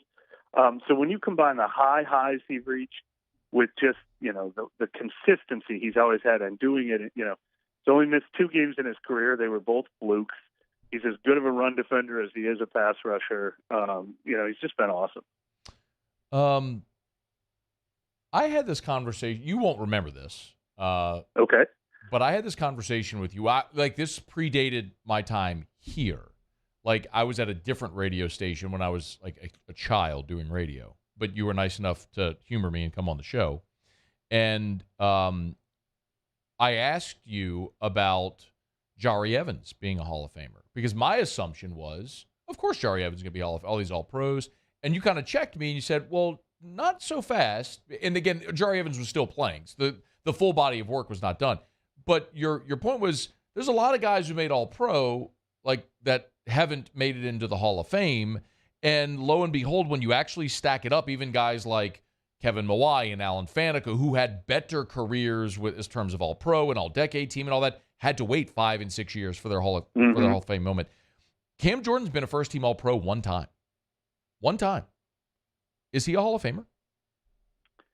I think, well, first of all, I thought you were going to ask if Jari's a Hall of Famer, and I was a little surprised that he didn't make he's eligible for the first time this year, and he didn't even make the final 15, which surprised me a little bit. I think he's going to have a borderline case for years. I think he's going to have the Alan Faneca, Kevin Mawai case for several years, but I think it helps him that those guys got in. There's not a huge guard backlog, so I do like Jari Evans' chances. But he's gonna be on that bubble for a while. Him and Cam might ultimately be competing for one spot one day. But Cam isn't there yet because if he ends his career at 115 sacks, he won't get there. What's amazing with a player like him is there's sort of a sack total number that everyone can judge. It's the same thing as receivers and running backs. And I wish I had it in front of me, but we've done this exercise too. I think the magic number is somewhere around like 130 where everybody's in. And then if it gets down to like 125, all of a sudden there's like a John Abraham. He wasn't quite, Hall of Fame, like it starts to get to like, all right, half those guys are in, but half those guys are almost got there. I think all Cam has to do is get in the bubble range, and then all the other things he did, the consistency, the run defense, the batted passes. He might be like a top 5 all-time NFL in batted passes. Like, he's one of those guys that did more than just rush the passer. He was an every down kind of player. I think all that stuff will matter, but I don't think he can just get there with 115 sacks. I think he has to get to the threshold where no one can deny that he got that sack number as well. He's not far. Ricky Jackson's career number was 128. I'm looking at it right here. Derek Thomas was at 126.5. And then Dwight Freeney is at 125.5. Von Miller at 123.5, but he's active. Robert Mathis, 123. Simeon Rice, 122. Clyde Simmons, 121. Then Cam Jordan, 115. He's probably 10 sacks away from solidifying. Yeah, and I wonder, the amazing consistency of his last couple of years. He's just done 21 in these last 2 seasons at age 31, 32. When we expected a little, at the beginning of last year, it looked like there was a little bit of a drop-off. There was a drop-off in production for sure. And then he came on like a house on fire in the second half of last season, and he's continued to do it this year. So, shoot. If he plays 4 more years and averages 6, he might make it an easy choice. Yeah, for sure. He's on Twitter at Mike Triplett, NewOrleans.football, NewOrleans.football. Our conversation is brought to you by Benny's Car Wash, Benny'sCarWash.com. Hit the Wash Club memberships tab and join up. Trust me, it's totally worth it. For as low as $15 a month, you can get unlimited car washes at Benny's. 2 more things, and we could do them quickly. Number 1, is Dennis Allen the coach of the Saints next year? Yeah, I think so. My gut told me that even when they were 4-9, but I allowed for the possibility that they might just want to take the team in a radical new direction.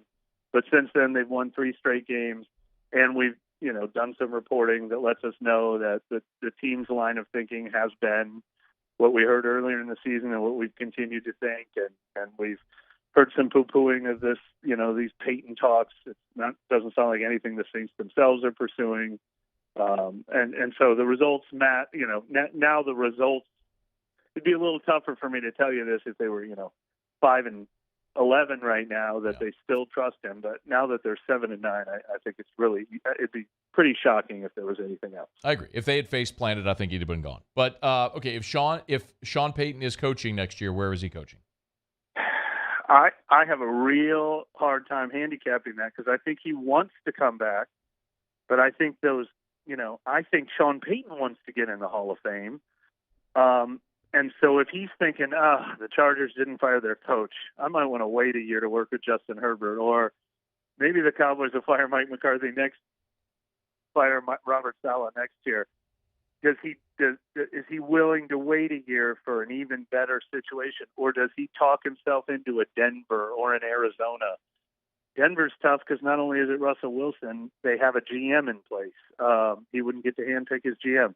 Arizona, you're married to Kyler Murray, and he's coming off a torn ACL. Like, I just don't know what the team is. I don't know that he'd go to Carolina. I think they'd be willing to pay a lot for him.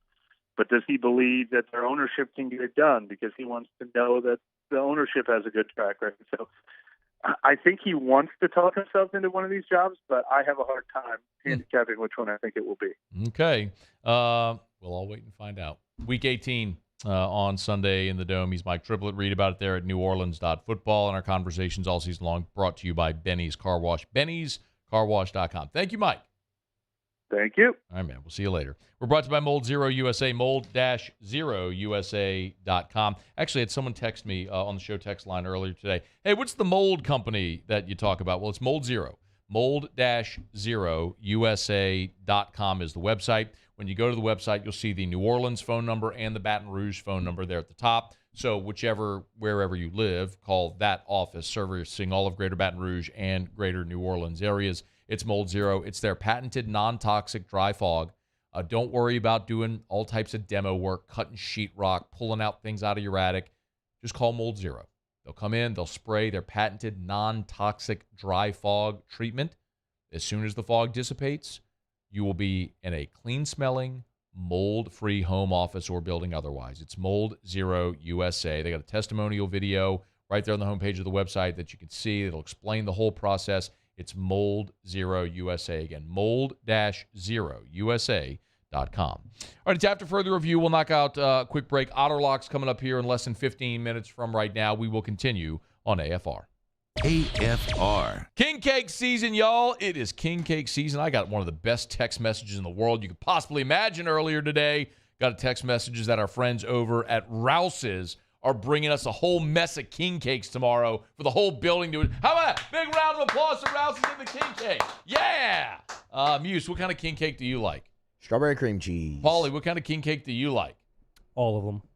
I'm kind of a weird. I'm a plain guy. Does that make me weird? I don't care if it makes me weird. I just like the plain cinnamon. I don't need all the filling in it, but if you love filling, guess what? Rouse's has all of them, and even better, Rouse's ships their king cakes all over the world. So go to Rouse's.com. That's Rouse's.com. Rouse's.com. You'll see it right there on the homepage. The flipper, just hit the little king cake tab. If it's filled, if it's traditional, if it's packaged, if it's the black and gold, they got it all. It's at Rouse's.com. Get your king cakes right now and ship them to those king cake lovers all over the world at Rouse's.com. Rouse's, this feels like home.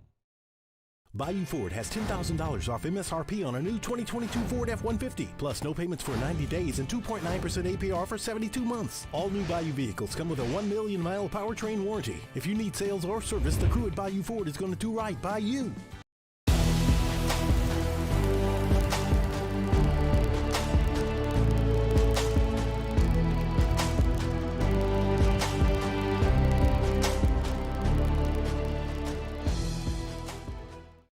Follow us on Twitter at 1045ESPN to cast your vote in the Citizens Bank and Trust poll of the day. Vote daily inside Off the Bench, anytime.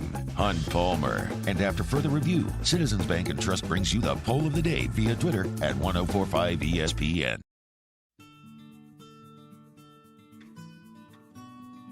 This is a house call. This is a follow-up appointment. This is a diabetes checkup. This isn't just more convenient care, it's more advanced care. This is innovating healthcare at Louisiana's #1 hospital, Ochsner. ServiceMaster Elite create clean, disinfected work environments. As a local business, we take pride in serving the New Orleans and Baton Rouge areas. Our cleaning protocols follow CDC and OSHA standards for healthcare settings, offices, senior living, restaurants, and industrial plants. Contact ServiceMaster Elite to get your operation ready for reopening with germ disinfection cleaning. ServiceMaster Elite, the trusted choice in professional cleaning since 1996. Eli's always been into grilling. It took us a while to see it, but the signs were there. What are you doing, Eli? I knew grilling was my thing. I have been talking about it throughout my career. Happy with the results? I am. Got the new grill from barbecueguys.com. It performed great. My advice, as I always told my boys, do more of what you're born to do. Barbecue Guys, for those who were born to grill. You want cheese on your burger, Pops? I'll take a little cheese. I've been doing business with Luba for 25 years. They're dependable, trustworthy. It's just the attention to detail with our clients. Our folks have years and years of experience. They're highly trained professionals, but many companies have that asset. What I'd like to think makes Luba a bit different is that we use those talents in a way that truly is dedicated to serving the needs of the folks who depend on us.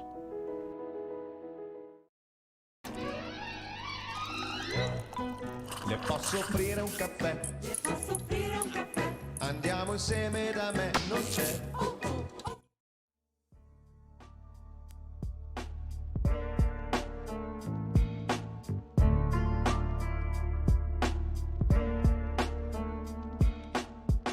After further review with Matt Moscona, ESPN Baton Rouge, New Orleans, Alexandria. Look, I'm really big into the YouTube algorithm, man. I'm not even going to lie. I'm the guy who, 2 years ago, when we made the commitment as a radio group to go into YouTube, who, took it upon myself to deep dive into the algorithm to learn about thumbnails and titles and how you sequence things and all of it, right? But sometimes I have no clue. The stupid bit we did before I went on vacation announcing the 7 transfers. And when we did it was like a stupid game show bit. Yeah, we were mimicking like The Price is Right, Come On Down. We didn't even use The Price is Right theme song. No, you know what? Here's where you messed up. And it's hold on. It's I'll own it. It's my fault because I should have told you this before we did it. Because I said I want the Price is Right theme, but what I wanted was the Come On Down music, the da-da-da-da-da, like the fast pace, and you use like the Showcase Showdown music, like the like I the just really typed soft. in Price is Right. No, I know, but it was the raw. It wasn't the music that I was thinking of. We needed something that was upbeat, right? And so we changed it to the Family Feud music, which is you have it. Not handy, you okay? no. Again, Muse. I know. Just like it's not hard. Just do it. Anyway. Continue. Yeah. So, but anyway, my point is that stupid video on the AFR LSU channel has like triple the amount of views of like Jaden Daniels announcing he's returning and is talking about a quarterback controversy. Like that's the type of thing quarterback LSU salacious returning controversy that would normally blow up. And the stupid transfer video's got like triple the views. What is wrong with y'all listening to that over and over again? Wait, and Paulie, you said you were like going through reading all the comments on it? Like I was reading some of the comments, and it was one extreme or the other. They either loved it or they hated it. I mean, I would imagine that's probably how it would go, right? And by the way, I'm not going to go like redo the whole bit or play it for you here. So if you're curious, just go to the AFR LSU YouTube channel and you'll see it. It's like, what was it titled, Paulie? Like 7, it was something about the 7 transfers. Here it is. LSU announces 7 transfers. Why the Tigers aren't done yet? It's got triple views. It was so stupid. Like, it was awful. While we were doing the segment, I'm sitting here. It's like I'm saying out loud, "This is a terrible idea." Yeah. And I love radio because it's you can take chances like that, and it is theater of the mind, and it's supposed to be fun. And I love doing stuff like that. You can't do it all the time, and you just become a big shtick, sort of like parody show. But sometimes those are fun to do, and I like doing them. But man, oh man, I cannot believe that one. It's done well. Strikes and gutters. That sure felt like a gutter. That but felt like YouTube, on the other hand, is like, not so that felt fast. like gutter, and then you trip and face plant on the lane. You somehow threw a gutter with the bumpers up. Like that's what that felt like doing it live. Bad. That's what that felt like. Man, oh man. But thanks to everyone who watched. By the way, if you're watching live on the Watch 104.5 ESPN YouTube channel, please smash that like button because the YouTube algorithm loves that sort of stuff, and it helps all of the shows since all of our shows are on the Watch 104.5 ESPN YouTube channel, except for Scone and Tea last night because Muso didn't have the kit. What? That's a low blow. Whatever. You know what, Muse? Leave me alone. Don't talk to me. What's your job? What's your job? What's your job? My job is to grab the kit and bring it to Oliver Twist. Yeah. And you know what? What? Did you do your job? Due to extenuating circumstances, no. All I know is that your job is to make sure that the video kit is there and you make sure that we're broadcasting, and it was not there and we didn't broadcast. That's wrong what you're doing right now. That is a fact, is what that is. Is that fact? Is there a lie in what I just said? Is there any lie in what I just said? No, but you also know. Your Honor, I rest my case. Paulie, can we have a verdict? Is Muso guilty? Guilty as charged. Got it. Y'all are terrible. Got it. LSU transfer linebacker Demario Tolan visited Auburn on Thursday. Ding, ding, ding. Y'all, by the way, he'll visit Missouri on Friday and could make a commitment soon after. He talked to Jeffrey Lee from Auburn Live. I do not know, and I want to be very clear about this. I don't know Demario Tolan. I've never spoken to him. I mean, he was an injured freshman linebacker, not exactly the dude who I'm like beating down the door trying to talk to Demario Tolan.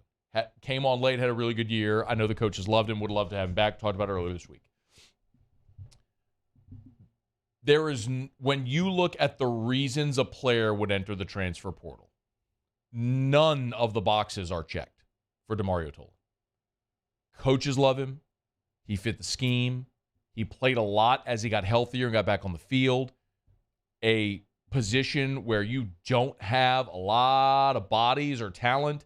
He's going to be part of the rotation, going to play a ton. A team that is trending upward, undeniably trending upward. You won the West. You might be favored to win the West next year. That's not the type of guy that leaves. And so I said it earlier this week. When he left, I said, usually when something smells funny, there's something funny going on.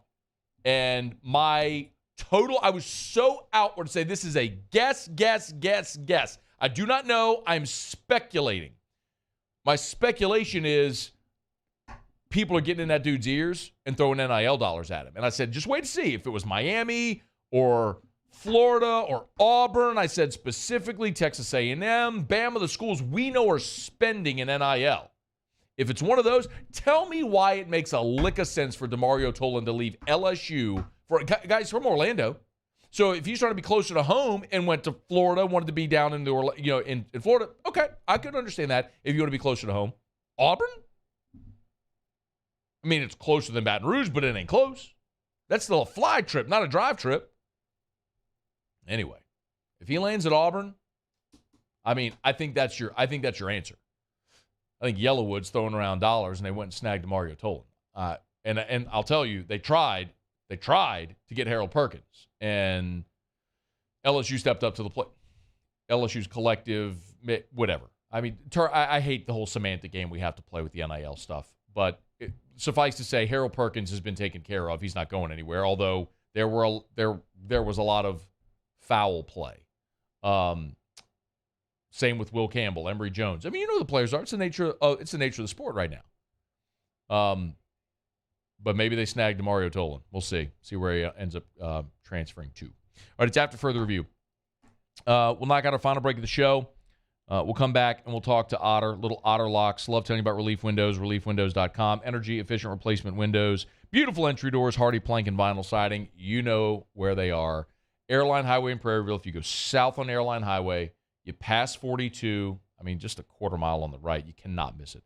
They're gorgeous, state-of-the-art showroom. Actually, the same designer for LSU football ops designed the new Relief Windows corporate headquarters. It's gorgeous.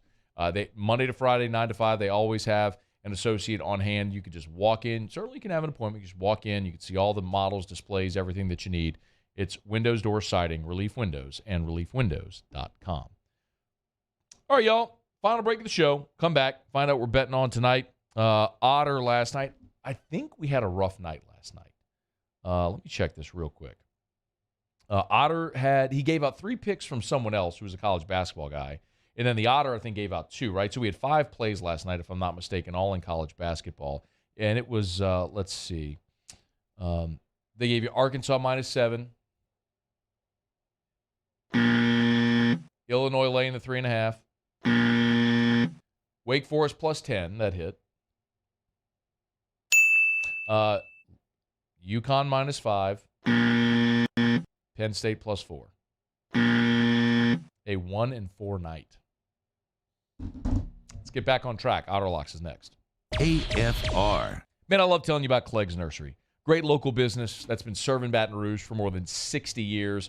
4 locations in the greater Baton Rouge area. Seagan near Airline, LA16 in Denham, Mid-City on Donmore, and the Garden Center on Greenwell Springs. You know where all the Clegg's Nursery locations are because you've seen them all over town forever. And, y'all, this is the time. If you didn't get the thing you wanted for Christmas, go get it for yourself. Bird feeders, wind chimes, citrus trees. Of course, it is a great time to accent that winter landscape. Maybe a beautiful camellia from Clegg's Nursery. It's a great time to do that right now. You can brighten that garden with pansies or snapdragons or other great winter plants. Just because it's wintertime doesn't mean you neglect your garden and your outdoor spaces. Clegg's can help you. And by the way, the roses for 2023, they're going to arrive soon at Clegg's. You can choose your favorite from a collection of more than 50 varieties. It's all at Clegg's Nursery. Buy local, shop local. Tell them Matt sent you to Clegg's Nursery.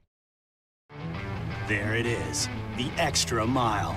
On the border of expected and extraordinary for those willing to go further. Like vans customized for work or play. With safety and tech to keep you connected. Supported by a 5-star sales, service, and finance team. And backed by the 1-star you know. So go the extra mile. It's never crowded because so few have what it takes to go there. Mercedes-Benz Vans. Time doesn't stop, and the world keeps spinning. Community, culture, and communications, the powerful circle that connects us together. We're creating the next evolution, a network built for every possibility, moving faster than ever before.